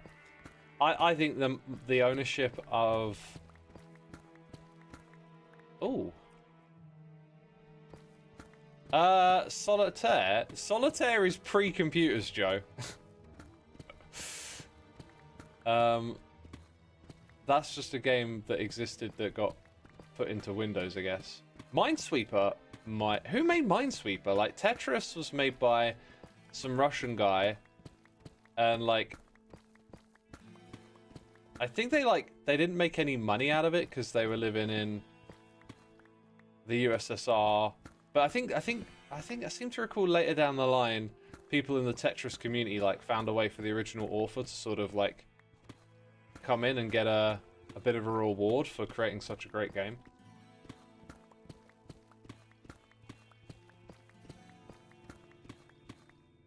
AoE 2 is still going strong. They're still making new expansions to it. Really? Oh, that's cool. That's cool. I know they did the remaster thing at one point. That's cool. Your aunt has an Excel spreadsheet of all Windows XP free cell seeds and which ones are solved and which ones aren't. Wow. That is a long-term game plan right there, right? Isn't there like 100,000? Wait a minute. They often use a deck of cards as an example to show you like how big numbers can get, because like a deck of cards, 54 cards, has an unbelievable amount of unique arrangements to the point that, you know, all of us are playing cards around the world, they're getting shuffled, they're getting dealt, and it's like no combination of a deck of 54 cards has ever theoretically existed twice or something like that, you know? It's a 65-digit number, yeah. So like this is the thing about like the scale of numbers, and you know when you're hearing about a piece of information or whatever, like in a news article or a video these days. Like, who reads news articles? Jeez, old man. And it's like they equate something to like the size of a place. You know, this thing uses as much water as the city of Chicago, and it kind of it elicits this reaction in you of like, oh wow, that's big. But like, had you not heard the word Chicago, what if they said the city of New York or the country of Argentina? Like, would your reaction to that had scaled appropriately? Probably not. Like, do you know the difference between reacting to like 1 billion and 1 million? It's like there's this point where like numbers just become big and fuzzy and you don't know what they mean anymore. And yeah, and it's like that with the 54 deck of cards. It's actually like an unbelievably astronomical amount of combinations that can be turned into, that it's like basically kind of incomprehensible.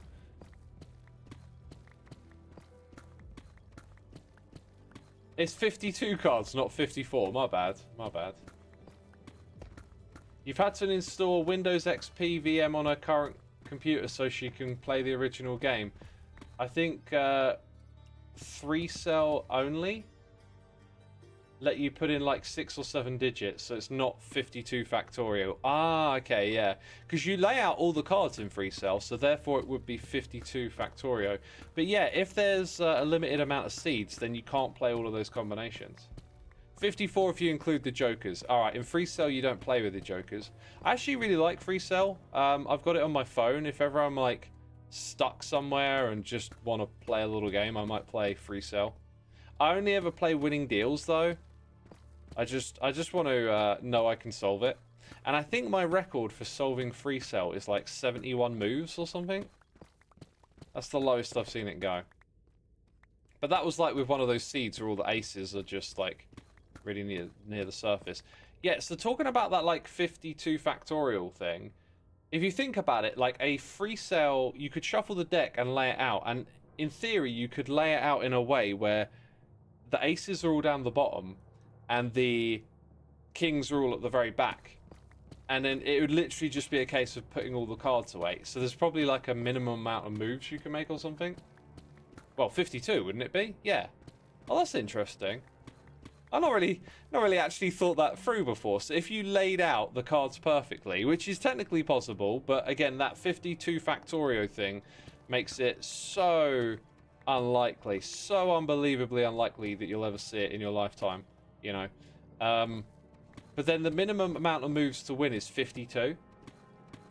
So like if the game I played was like 72 moves or whatever, it's like there was only like 20 moves of reshuffling.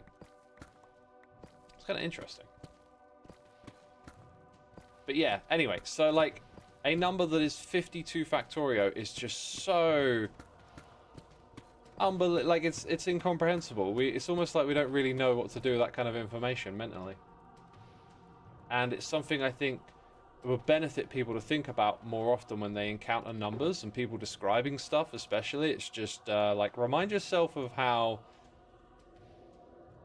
like although someone's talking about these big numbers affecting this thing right now, it's like, can you actually put it into proper proportion? Like a proportion that makes sense, that you understand. You remember 3-cell had this auto mode where it does the obvious move for you automatically. So there would be this one layout where you actually only need one double click to end the game. That'd be the one I was describing, or one of, because you can probably arrange it in several different ways. But the one I play does that. Like once you've got these sort of cards that have like nothing else dependent on them, it just starts auto shuffling them away for you.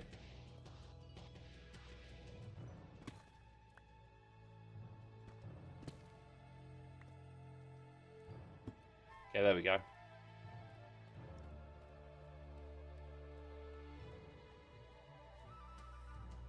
Which bit to build next? Probably the opposite side of the flying machine, I'd imagine. I think I might, like, I don't think we're going to get anywhere near close to actually finishing this today, because it's quite a lot to do. I think I might take a trip to the Nether and assess what's going on over there, and maybe do some redstone-y stuff. Do I have another shulker box? I do, good.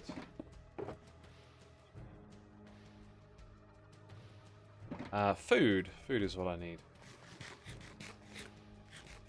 52 factorio is like taking a step around the world every million years and dropping a grand of sand in the Grand Canyon. Do it again until the Grand Canyon is full. Repeat that 100 times. Yeah, and then what is it? Put a piece of paper down and keep doing that And it, like, you know, drain the Grand Canyon, fill it back up or down, put a piece of paper on the ground. Once the piece of paper reaches the moon, you know, like, I've heard those analogies before. And, like, even when people do stuff like that, it's kind of like the impact on your brain, that sensation of like, wow, that's massive. Again, it's like, if someone said, like, fill the Grand Canyon with a grain of sand and repeat 100 times, or they said, fill the Grand Canyon with sand, drain it, put a piece of paper down, fill it back up again, you know, another piece of paper until you reach the moon. Like, one is, again, astronomically larger than the other, but it sort of has the same impact on your perception of it, of just being like, whoa, that's crazy, you know? Like, there's no accurate measurement out in that, or accurate experience out in that kind of, like, range of numbering. Is sort of what I'm getting at. I'm going to do a little experiment here. The mind does not distinguish between, you know, 10 billion and 11 billion. They're just sort of astronomically, you know, you don't see that resolution between the two. All right, here's what we're going to do. I would like that back, thank you. We're going to pay attention to this one here ticking up. That's not good. Wait, but I need to put the redstone down. The redstone was like this idea that it might help a little bit. No, not like that. Without that there.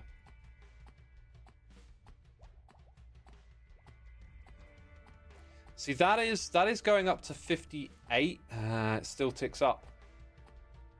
Because in theory, we would start to spit paper out, which, because it's disposable, I might not worry about. But this thing is crafting faster than that. And I would need to put in an additional tick. Maybe if I just use a bit more three-dimensional space here. Because it's always so easy to look at redstone and, like, reduce it to some sort of, like, one wide thing in your mind. But, like, you can also put that there. I can put an extra tick, so I need repeaters. So we could do like 1, 1, 2, 3, 4. Now I don't actually want that bit of redstone there at that point. This, in fact, that might just be slowing it down enough. Let's go ahead and put that there. Hey, I think I think that might have done the trick. No, it still ticks up here, you see? Although, there might be a delay of items draining in.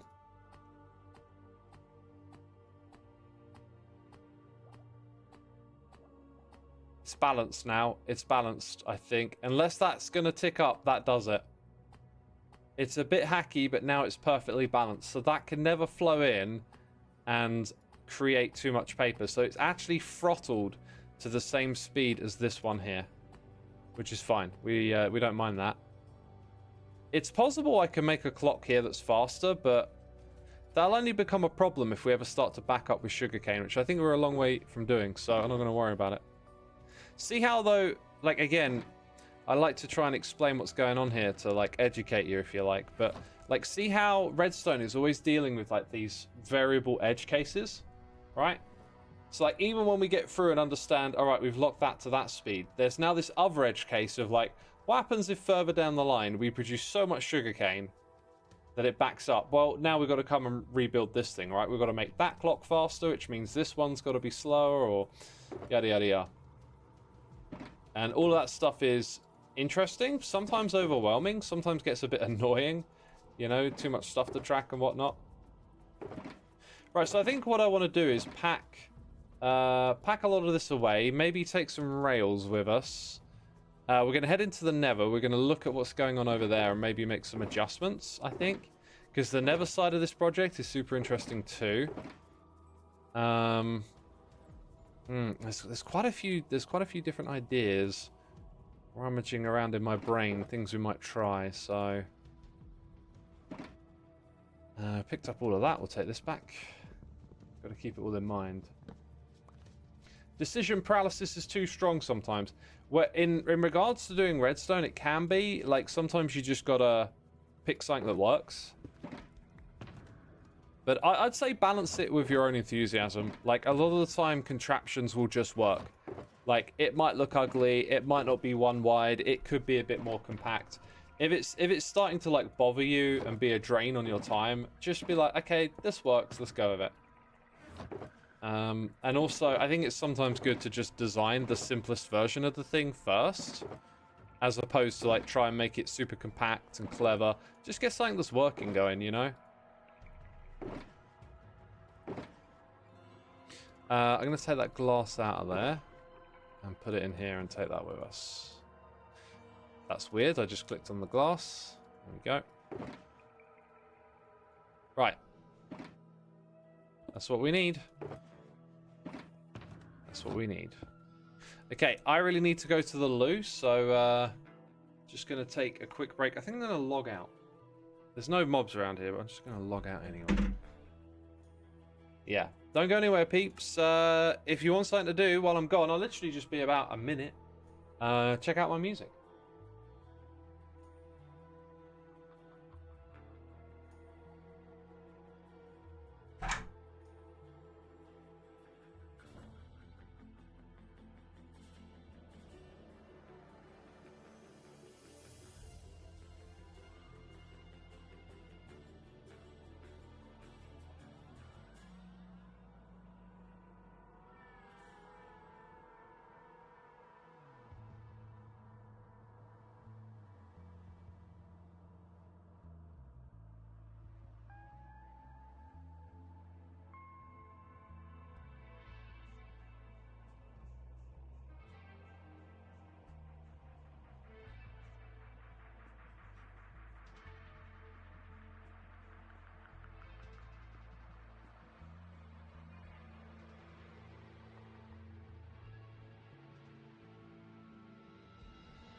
I'm back, people.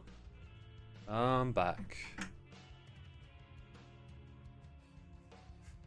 I think I mentioned this a while ago, but I started putting like the promo for the music up again, and then I would notice that people have brought the record or whatever, and I logged into PayPal the other day to take care of some stuff.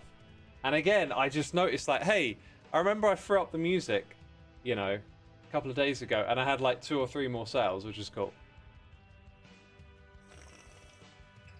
But for those of you that do or do not know, my music's completely free to listen to. Like, I didn't do it to make money or as a business venture. It's just if you want to, you can. But otherwise, you're more than welcome to listen to it for free. Which is super cool. Super cool. We can do that. Let's go get some free rockets from the Nether.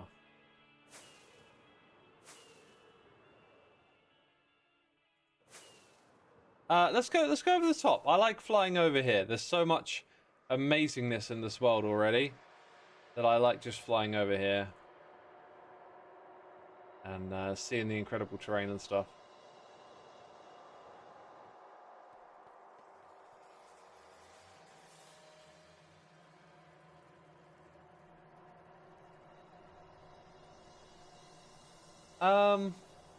Right, okay, so what I want to do in here quickly is do a 3-cam check just to see where the minecart up here is, because we're sending things through to the Nether. Oh look, you can see the rockets coming through now.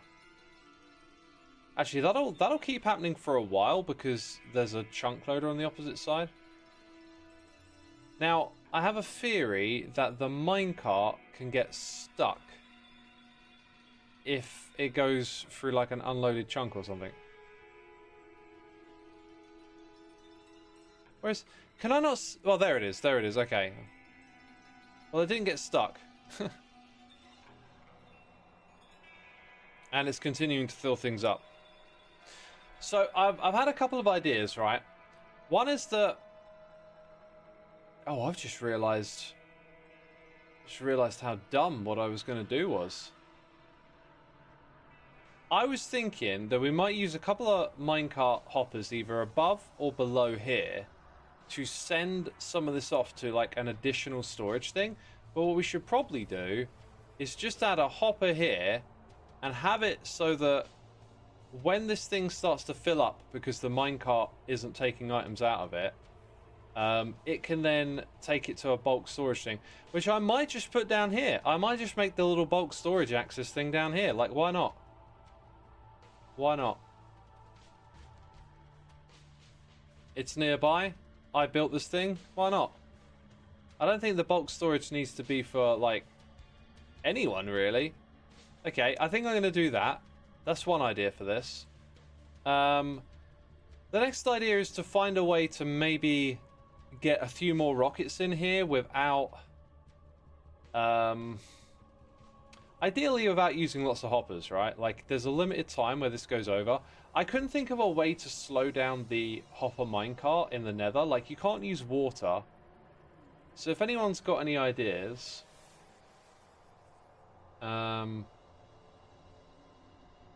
yeah, ideas for that are welcome.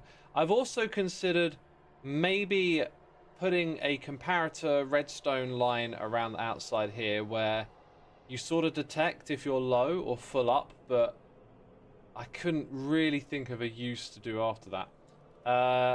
Powdered snow or cobwebs? Well, the minecart is on a rail, so it wouldn't interact with either of those. A block in the corner? I don't know. Unpowered, powered rails. That's a point. Like, you could have that thing on a timer. Like, if it were blinking, it would stop and then go again, right? I think that's the best idea. It's just, how do I fit a timer that does that into that space?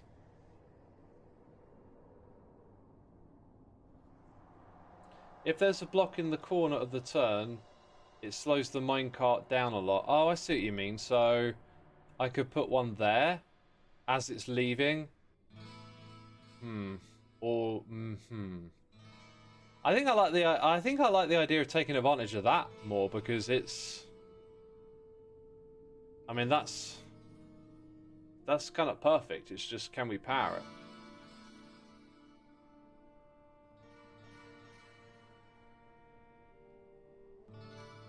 Would it slow down if it's on honey? No, the minecart is the block above, so it's not touching the honey block. What is the purpose of this contraption? To deliver waterlog rails in the nether. It's to deliver the rockets to the nether hub. So if I swing this around and we have a block here, this block can then easily be manipulated on this side over here. Oh, you just tuned in. Okay. Oh, whoa, XP. Look at this. The nether hub, okay, has rockets for free. They come up over here. They're still coming up. We must... Oh, yeah, we've got the chunk loader on the other side. So it's filtering through all of that paper that I added. It's making loads of rockets. And then the minecart's delivering them. We just want it to kind of, like, wait here a little bit longer is the idea. Anyway, so if we do it based on this, what we want is like a steady pulse, like boom, and then off again. And we want that, let's say, every 10 seconds. What is the absolute smallest type of clock we can make to do that? I mean, I know we can make one with just repeaters, but I'm thinking, here we are going to repeat this thing over and over again.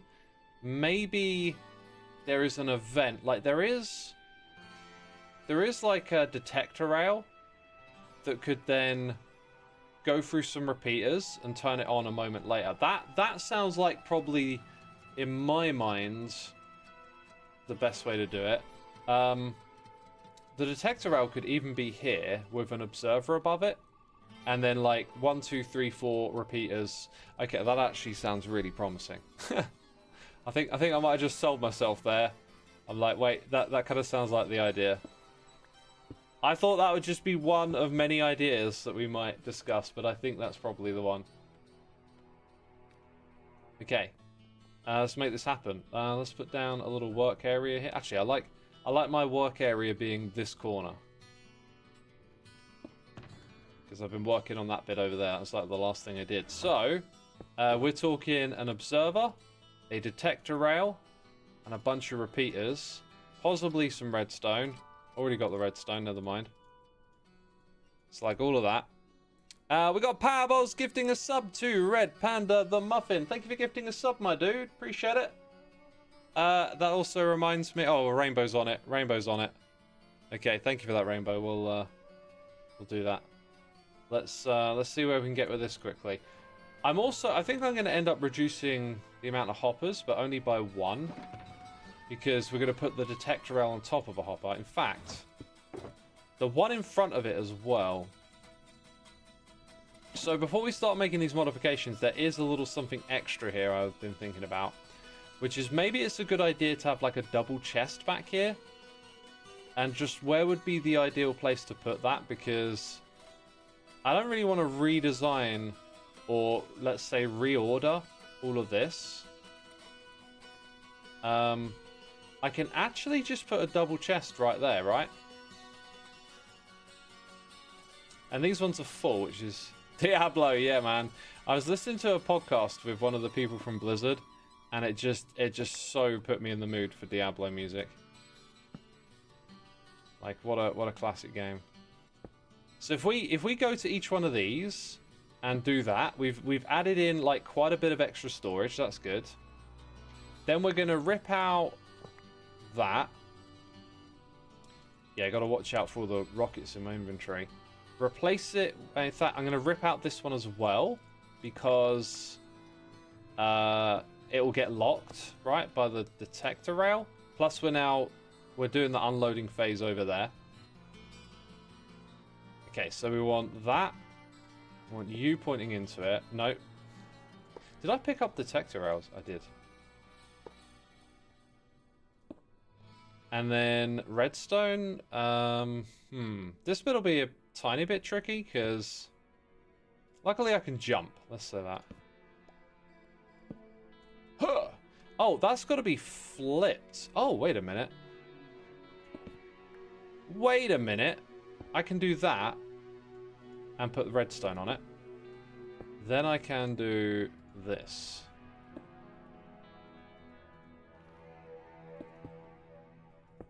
So that's like 12. That's not a lot. That's not a lot. It's like 12 ticks.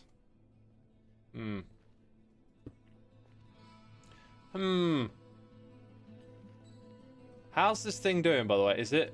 It's really filling up. That's good to see. Oh, I can put these in here.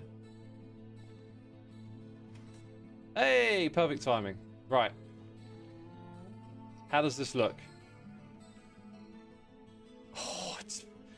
Oh, it's a disaster. Skywalker, what after? Oh my god. Oh, that was so bad. Of course, right.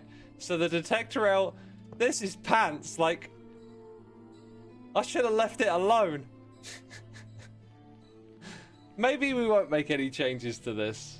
That was nowhere near enough time. Like, yeah, I could put the repeaters going down here and over there. I kind of just want something like really simple and compact.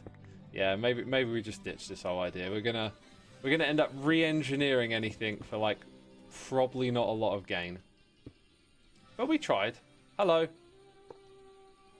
Oh, I need to check quite often here. Okay, so full rockets, take those out.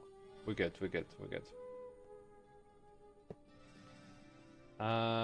Yes, we want to do that side first, then this side. Right, all we did then was add in the double chest, and I think that's going to be it. We're just going to add double chests to each of these. Change of plan. Have one buffer barrel under and comparator checking it. Yeah, I don't want to do a system where you like fill it up, because the idea is that you want to make sure the rockets get to like all of them. Is sort of my thinking. Like, this is a common thing in Minecraft, is like how to evenly distribute items, and it's something you can do in Redstone, but when you're doing it over a large space, you tend to want to rely on this idea of like, just have it go around constantly. You know, it gets a moment to come back up here and fill up, right? And it could probably do with even less time. Like if that thing was, in fact, that thing can't get any emptier.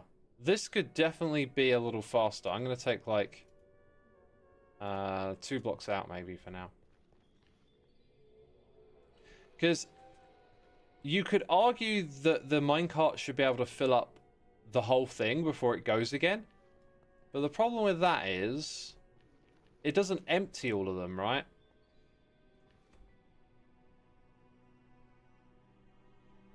You really need to practice Redstone so you can understand everything that happens in Hermit streams. You should do it, man. Learning is great, especially learning Redstone. And maybe I can do a little bit of a better job of explaining as well. Let's go ahead and put a block glass. Anyway, path of least resistance is a common thing as well. So, do I want to create this big, complicated system or not? Is this one not backed up? It is. Did I not? Oh wait, I only get 1 stack out of a decorated pot. For some reason, I was expecting 5. That's a hopper. That's a hibbity-hoobity hopper. Yeah, okay, so that's all good. That's all good. Yeah, this thing's full up. So there really isn't much point changing anything over there. It's just about getting this bit to go slow. So I'll as I'm adding in these chests, I will listen to you chat now. It is your opportunity to share your ideas on how to slow the minecart going in.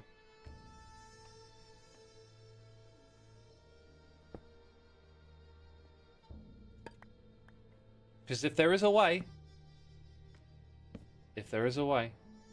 so there's that 1 stack.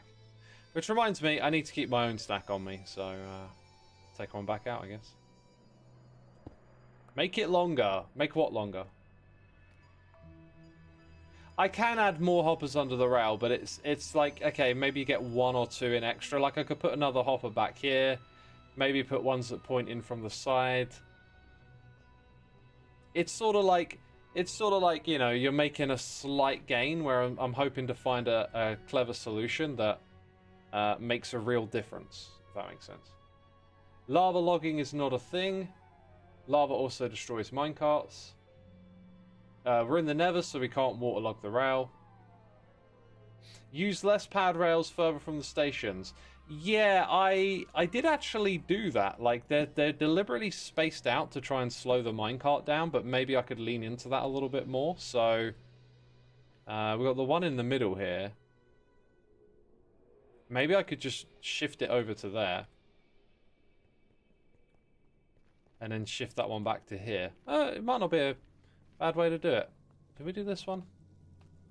Yeah, we did that one. Sweet.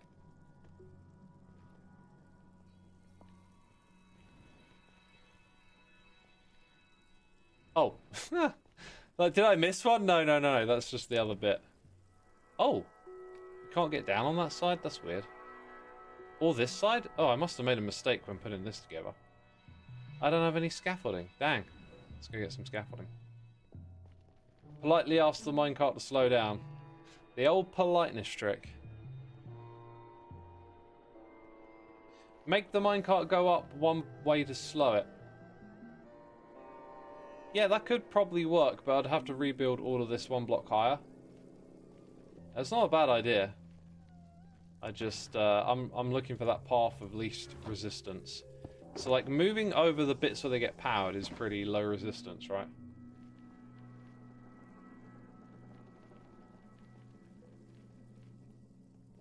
Could also put it on a downward slope with a fence gate and then open it up so it rolls down.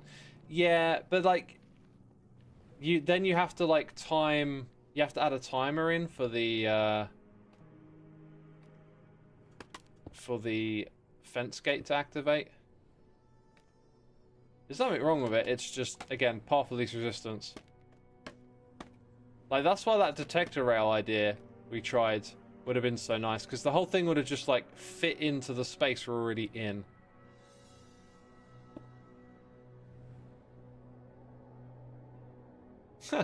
Classically conditioned the minecart so it associates the nether with being slow. That is something right there. Did this get picked up by the hopper? Uh-oh. Oh, interesting. We're at that bit. Did you see that? It literally just broke the one to the right of it instead of the one I broke. What's up with that, eh?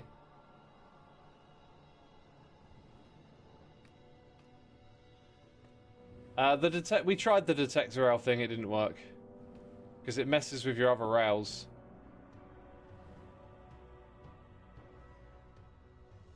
Oh, I'm out of chests.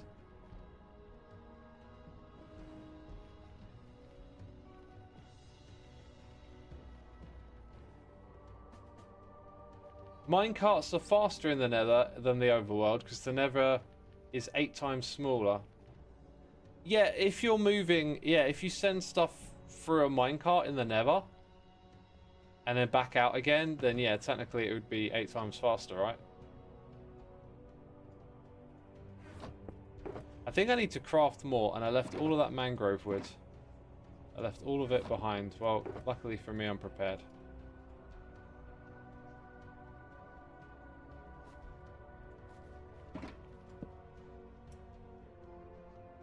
Right, I think I need to drink some water.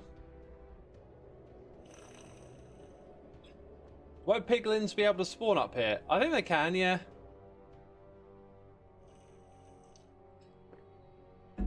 At some point, you know they're going to like knock the minecart and I'll come back here and fix it. But I'm sort of at the moment, I'm just anticipating that there will be this thing and there will be that thing that doesn't work. And that I've got to come back and fix it. So like, I'm not in a rush to make all the changes, if that makes sense. Because I know I'm going to end up coming... Oops. Ah, well, that's now in there.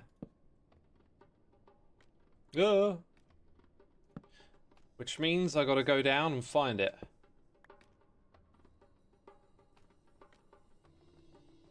Uh-huh.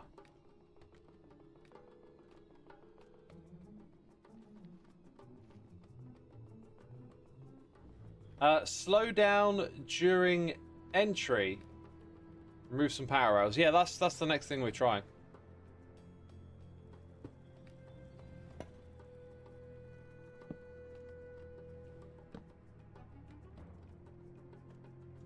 Okay. Gonna make some food. Yum yum. I'm hungry. I'm hungry. I might order a bit of Tex-Mex later today. I had a browse of Just Eat yesterday while I was sitting on the toilet and looking up food I might try today. There's a place I really want to try, but it's like quite expensive, and for a takeaway I feel weird about that much for like a meal. So I thought I might I thought that I might just wait because I actually want to go to the restaurant instead of getting a takeaway. So like when other people are free to go to a restaurant, we're going to go there next, I think. But for now, today I'm going to have a takeaway. I set it aside. And I was browsing and I saw Tex-Mex. You know, there's this pizza place that does like a chicken tikka pizza that I want to try, but I don't know why. I'm never really that in the mood for takeaway pizza. Pizza's more of like a with friends food. I don't know why. Just feels like... Maybe it's just because that's what you used to order when you used to go to parties and you got that kind of like association or whatever. But yeah, Tex-Mex, I kind of felt like. I had Indian last week. As much as I love it, I think it's more special when you leave it a while. Better go watch an episode of Friends then. Oh, and with the zingers all day long. Come on. Every message trying to zing me. I'll go watch Friends and eat pizza then. That's exactly what I meant. You get Domino's twice a month because they keep doing student deals. Domino's around here is like not particularly great takeaway pizza. It does change a bit region to region. Toguro Joe, thank you for 88 months. Kitty Gaming 99, thank you 100. I'm so sad I can't put you in the dungeon, but I will get the animation updated. I'm making a note right now, and you will see it at some point in the future. I was actually thinking earlier today, you know what? I can probably get around to it. I can probably, like, a bit of time has passed, I'll probably get around to fixing all the animations. But thank you so much for 100 months. That's absolutely amazing.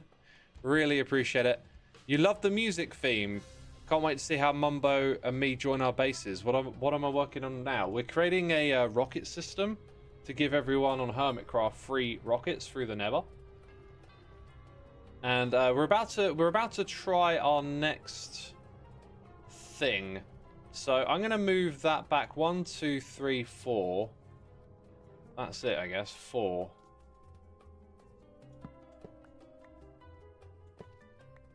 So put that there. This here.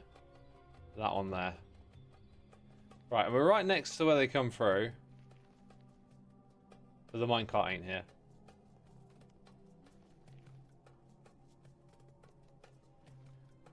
Maybe I should get my own minecart and do some testing. Oh, there you are. There you are. Oh, it you know what? It emptied quite a few. It emptied quite a few. This might be just a little tweak that we need. So it's not actually that one, it's the next one. That is enough to convince me that we should do it. That felt like quite a significant amount of time there, so we'll go ahead and make this change, I think.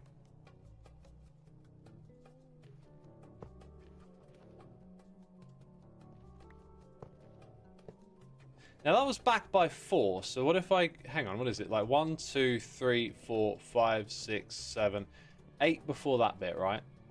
1, 2, 3, 4, 5, 6, 7, 8. So that one there would then become... the next one.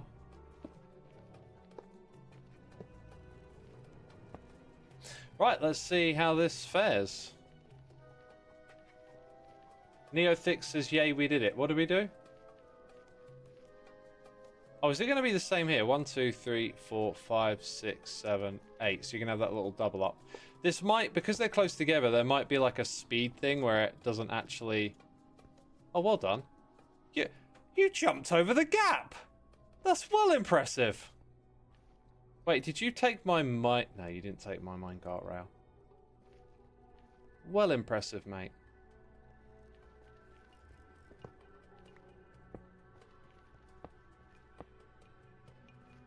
Right, now I need some food. Fish Chop Sammy's. Thank you so much for 9 months. Appreciate it. Thank you, thank you, thank you. You don't think you've seen dominoes in your country? Or maybe you've just been missing them. They might not be in every country. You can always just look it up online if you're curious. Yeah, Domino's wouldn't be like a go-to pizza brand for me. Honestly, I think I'd like Faraways, because they do wood-fired pizzas. And like they're a bit more on the healthy spectrum with the toppings and stuff. I'm a bit of a sucker for that Pizza Hut flavor, but like anything that's chain is kind of like a bit of a flag to avoid, because you're less likely to get those proper like fresh locally sourced ingredients. You're gonna get, you know, that dirty, tastes the same wherever you go around the world type supply chain food. That's why I don't touch McDonald's, because it's disgusting. Right, let's do that.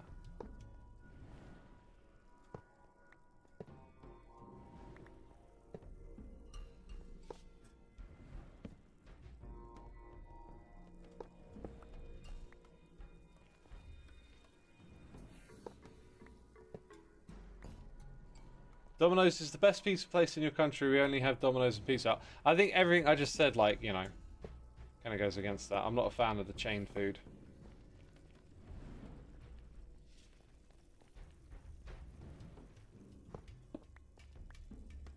If you had a chance to have broccoli on pizza, surprisingly good.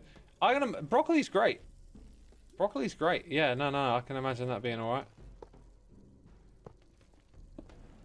Nothing wrong with some broccoli. I really want to try kiwi on pizza. Like, Hawaiian is great. You know, pineapple. There's other things. Oh wait a minute. I think I've missed a bunch here because like when you come out, you also need. Or do you? Do you need that one to be right there? Because you just got powered there. Actually, I think we're fine. I think I might have changed that over here. Yeah, I did. Let's change that back. That's not necessary, is it? That's not necessary at all. Whoops. Alright, and that is that, I think. Oh. Wonder why that got stuck. Well, I nudged it, so that makes sense. No, whoa. Oh. Oh. I see what's happened. This might have happened everywhere, I don't know. Oh. All the noises. That one first, and that. Oh, that's probably broken in a lot of spots now. Thank you. Oh, no, not broken there. Okay. And the minecart found its way around. That's good. Ah. So, breaking it on the occasional spot. And I don't think you can, like, force it. Unless... Nah, that wouldn't do it. Okay. Sorry, minecart, you gotta wait a moment. I'll take that. And then that one's good. Interesting. Kebab pizza. That sounds interesting. You think pizza rolls on pizza is a good topping? You know, there's a new thing, right? Do you remember stuffed crust, right? If you're a millennial, you remember stuffed crust became a thing.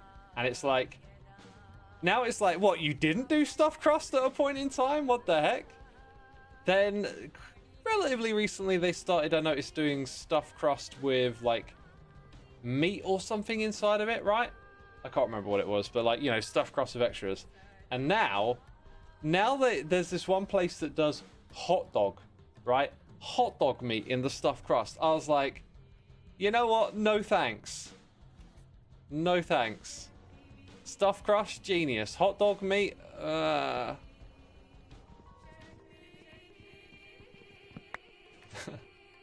I tried figs on honey with pizza? I haven't, but it sounds interesting. Also, I can't eat figs, I'm pretty sure. Pretty sure I've avoided eating figs all my life. Alright, so we also want to have this bulk storage thing, right? So we're just... Oh, look at me knocking it out of the way. So we just got to create a little chain going down to a chest, really. Nothing too much more than that. Although I kind of want this thing to fill up first, so we attach a little bit of redstone as well.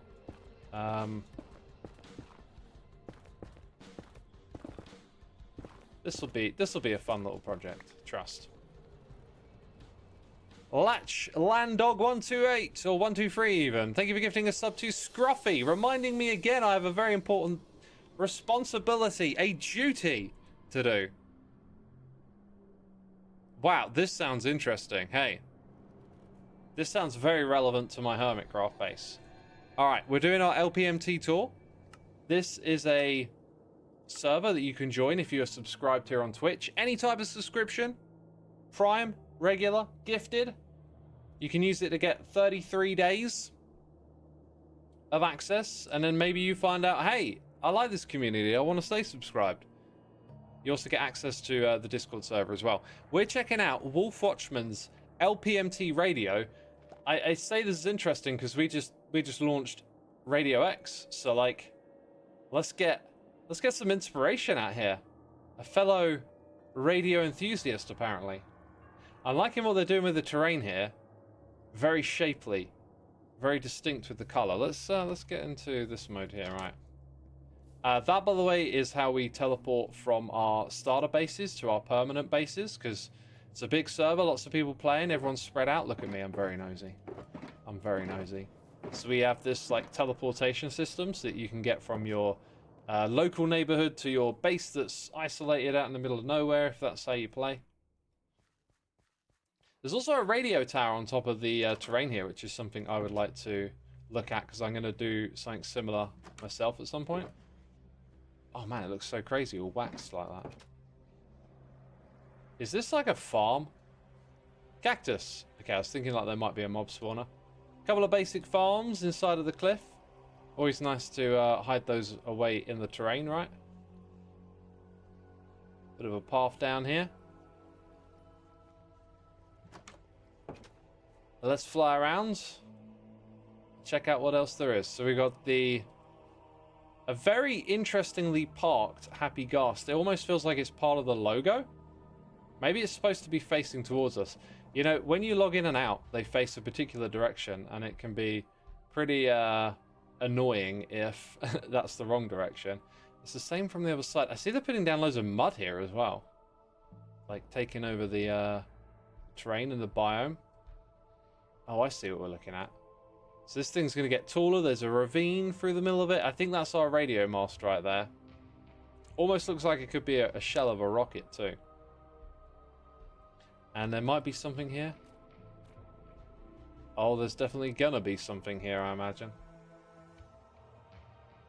You like the use of crafting table as doormats? Yeah. They do have a doormat vibe. Right, I think that might be the most of it. Lots of space here to build a base inside of. Interesting to see if they're going to do a bunch of musical stuff. That's for sure. Let's use the old spectator mode just to check below. See if we didn't miss some crazy contraptions lying around like this. So, what is this linked to? Oh. So you head down from this area. There's a pretty little basement. Got your humble little furnace set up. You got your honeybees going on. You got a chest monster because why not? Why wouldn't you have a chest monster? Storage system. Look at that. I wonder what kind of filtering we're using here. This is different. Why is it tiled like that? Is it so that the redstone can be 2 instead of 1? Interesting. What does that mean for the hoppers then? It's just 1 item filtering. Kind of different, I guess. Almost. God, I clicked and I almost could have broken something, you know. Wow. Can you show me how you plan to make my base and Mumbo's base blend together? I would say it's less of a plan and more just something that will happen when the time is right. You know, I will just look at what's there and get some inspiration and create something. That's it. I think we've seen everything there is to see. That was Wolf Watchman's base here on the LPMT server. Let's get back to Hermitcraft now. We got redstone to do. And I'm in a redstone mood. Right. So we take the comparators. We take the hoppers. Probably need more than that. We got the decorated pots. We're lucky on that front. So we're going to detect the contents of the chest. If it is over a full signal strength, we will allow the hopper to be unlocked. This is all sounding very simple in my head. Almost too simple. I'm slightly suspicious. I'm like, come on. Can't be that easy, can it? So we'll have a hopper there. Going straight down. So this is about getting the signal to the right spot, I think. Okay, so now it is comparing and looking for a full signal strength. Only when this chest is full, bear in mind there is a little bit of buffer behind it with the hopper, so that's good. Only then shall it emit power onto that piece of redstone, which is not going to reach our hopper. If we moved everything over by 1, let's say it's got to hit that block, it'll be easier. So I think we have to move everything over by 1, but then the redstone will point into that. So we're going to go grab a target block. Wait a minute, wait a minute, wait a minute. Yeah, no, that would be fine.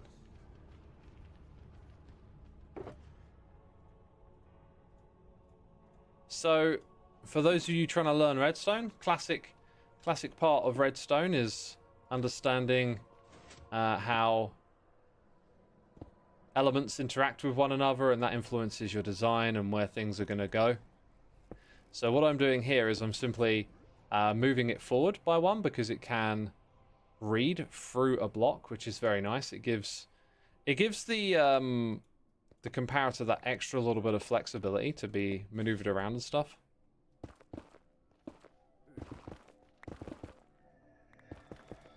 Okay.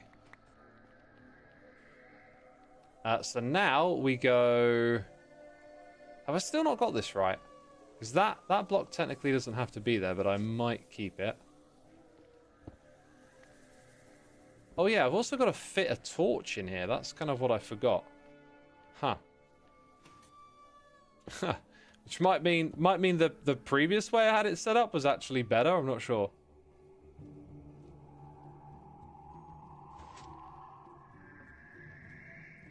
Might also help if I don't try and do this in like one wide. Such a common thing to think you have to do that.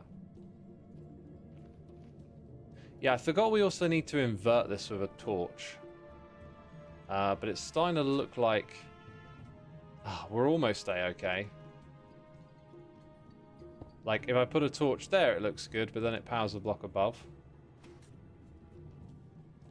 I could do it there and just have the hopper come off to the side.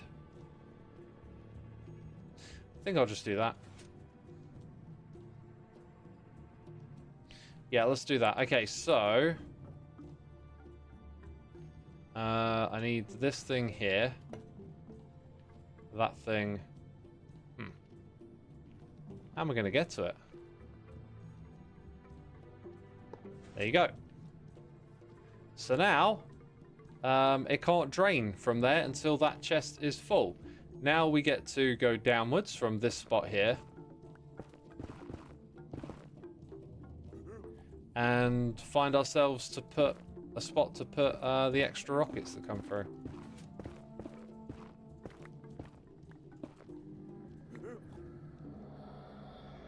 Can I reach? Nah, not quite. Try again. There we go. Oh, did you see that? That hopper is locked.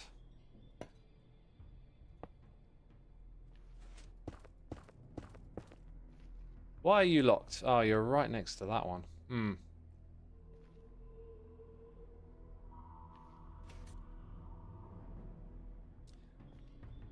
Dang it, the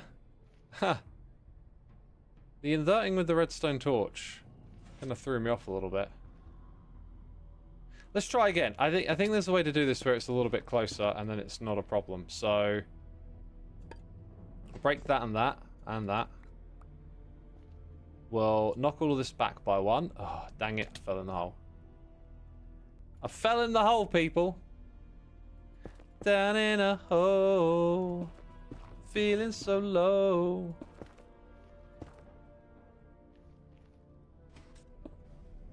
Ugh.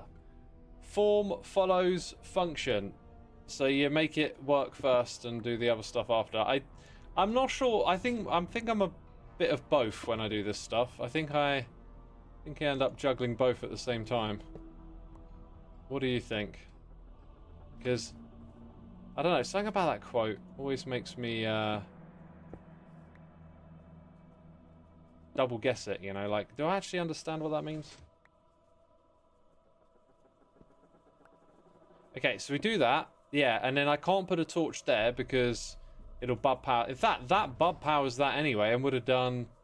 no, it doesn't bub power that way. Quasi would be one-dimensional diagonal, not two. So I can put that there. That means we get power that's on down to that level. But then it connects with that. It's not working out, is it? It's not working out. Maybe I should have just done that a second ago, like... Have that there, this there, comparator over here, Again, though, quasi. We're going to quasi power it. Oh my god. Maybe we just pull that redstone over to this side. Do it this way. Have that there. Redstone torch. Now we've got a signal down here. And we can blast it straight into that block. Which doesn't affect anything else nearby. And it'll lock the hopper. Done!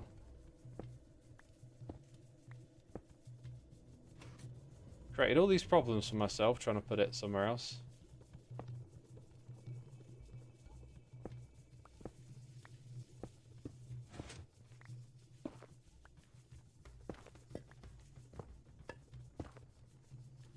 Alright, so now we get to do the whole decorated pot and hoppers.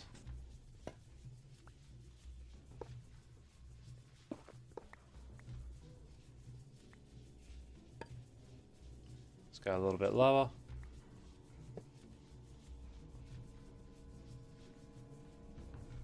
Hello X, what are you up to? Is this a self-based free rocket dispenser from the Nether Hub? Yep, you got it.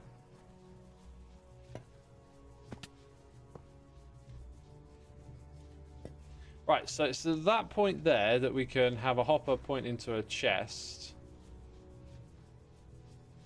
I think I might... if I put it here, like hopper double chest, you don't quite see it. Unless we change this block.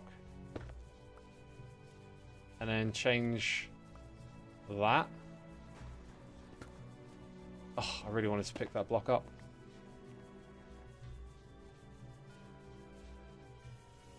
Okay, there it is. There's this. So I want that one back there. I'm going to do that and then put a block on this side as well. And maybe a couple of extra bits and bobs in this area to fill up the space. Then our double chest can just go here. And then we've got like a little extra supply if ever we need it. Not bad, eh?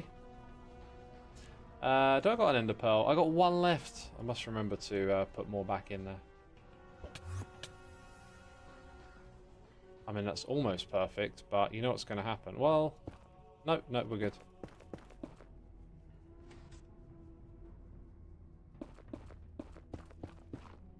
We're good.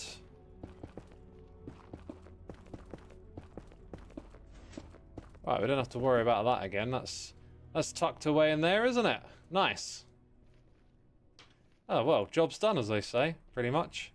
Tiny bit of decorative work to do down below. And that'll be a wrap. Okay, that's all the redstone bits, I think. Scaffolding gets to get put away. Decorated pots, maybe. Extra chests. There we go. We're on top of it. We're on top of it. Matt Ullman, legendary soundtracks. Have spent so many hours playing Diablo 2. Me too, my dude. It's one of those games that I genuinely would like to actually, I think, play again at some point.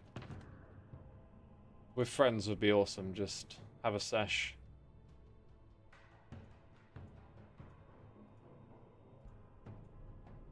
Also, last time I played it a couple of years ago, I learned about like these rare runes and where to farm them, and I started doing a little bit of that, which was fun. But it's so silly. It's all just like, you know, grinding loot drops and whatnot. But dang, does the atmosphere, the music go a long way to making that fun.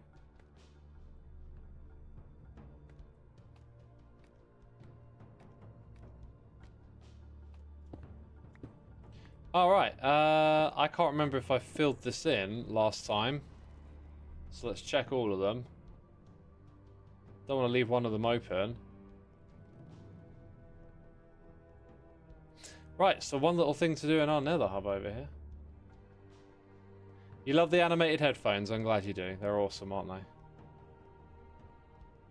Yes, you can see a fair bit of like the Nether behind it, which we want to just get rid of. I also kind of need to get back there, so I need to choose a spot where I can nip out and like not exactly ruin everything. Like here. Whoops. Ah, we'll fill in this little bit of space.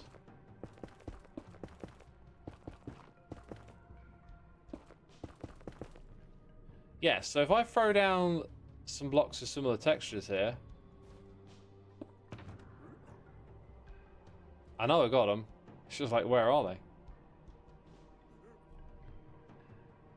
There they are. So it's mainly these two. See, we could sort of see up through that gap. So I need some slabby jabs, basically.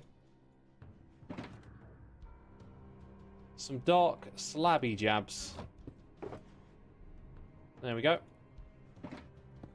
So like that and that. That covers that side. If you're looking down, put that there.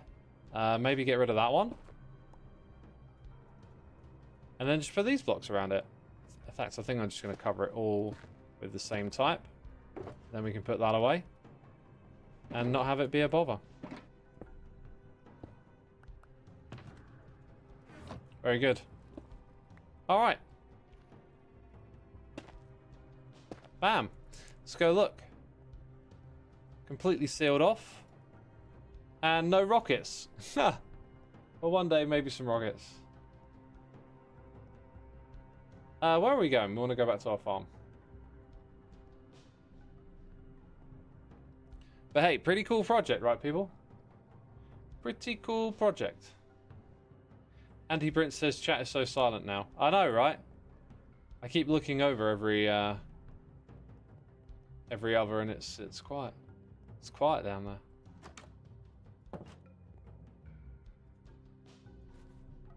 Right, I've got one of these to put items in. That's good. Did we end up doing the slow the cart down? We did. We did. It slowed it down sufficiently, I think, to really boost the amount of rockets that went through at one point in time, which is good. You spent 10 minutes trying to fold a fitted sheet. Must have been a big one, right? Oh, I got to put away some clothes from the wash. Just reminded me of a little job I got to do. Alright. Will everything fit? It looks like it will. You know what that means? It's time for me to AFK and make more rockets for everyone. This is where we started the stream. This is where it ends. Thank you everyone for tuning in. If you haven't heard my music before, please do take the time to check it out. Soulside Eclipse is the one. I'm now going to go look for somewhere for us to raid. It's time to do a riggedy raid. Yo, XP streaming. Perfect, perfect. More Hermitcraft for you. More Hermitcraft for you. Go check out XP. I'm going to bounce. You have a great time of XP. And I'll see you all later. Take care now. Bye-bye.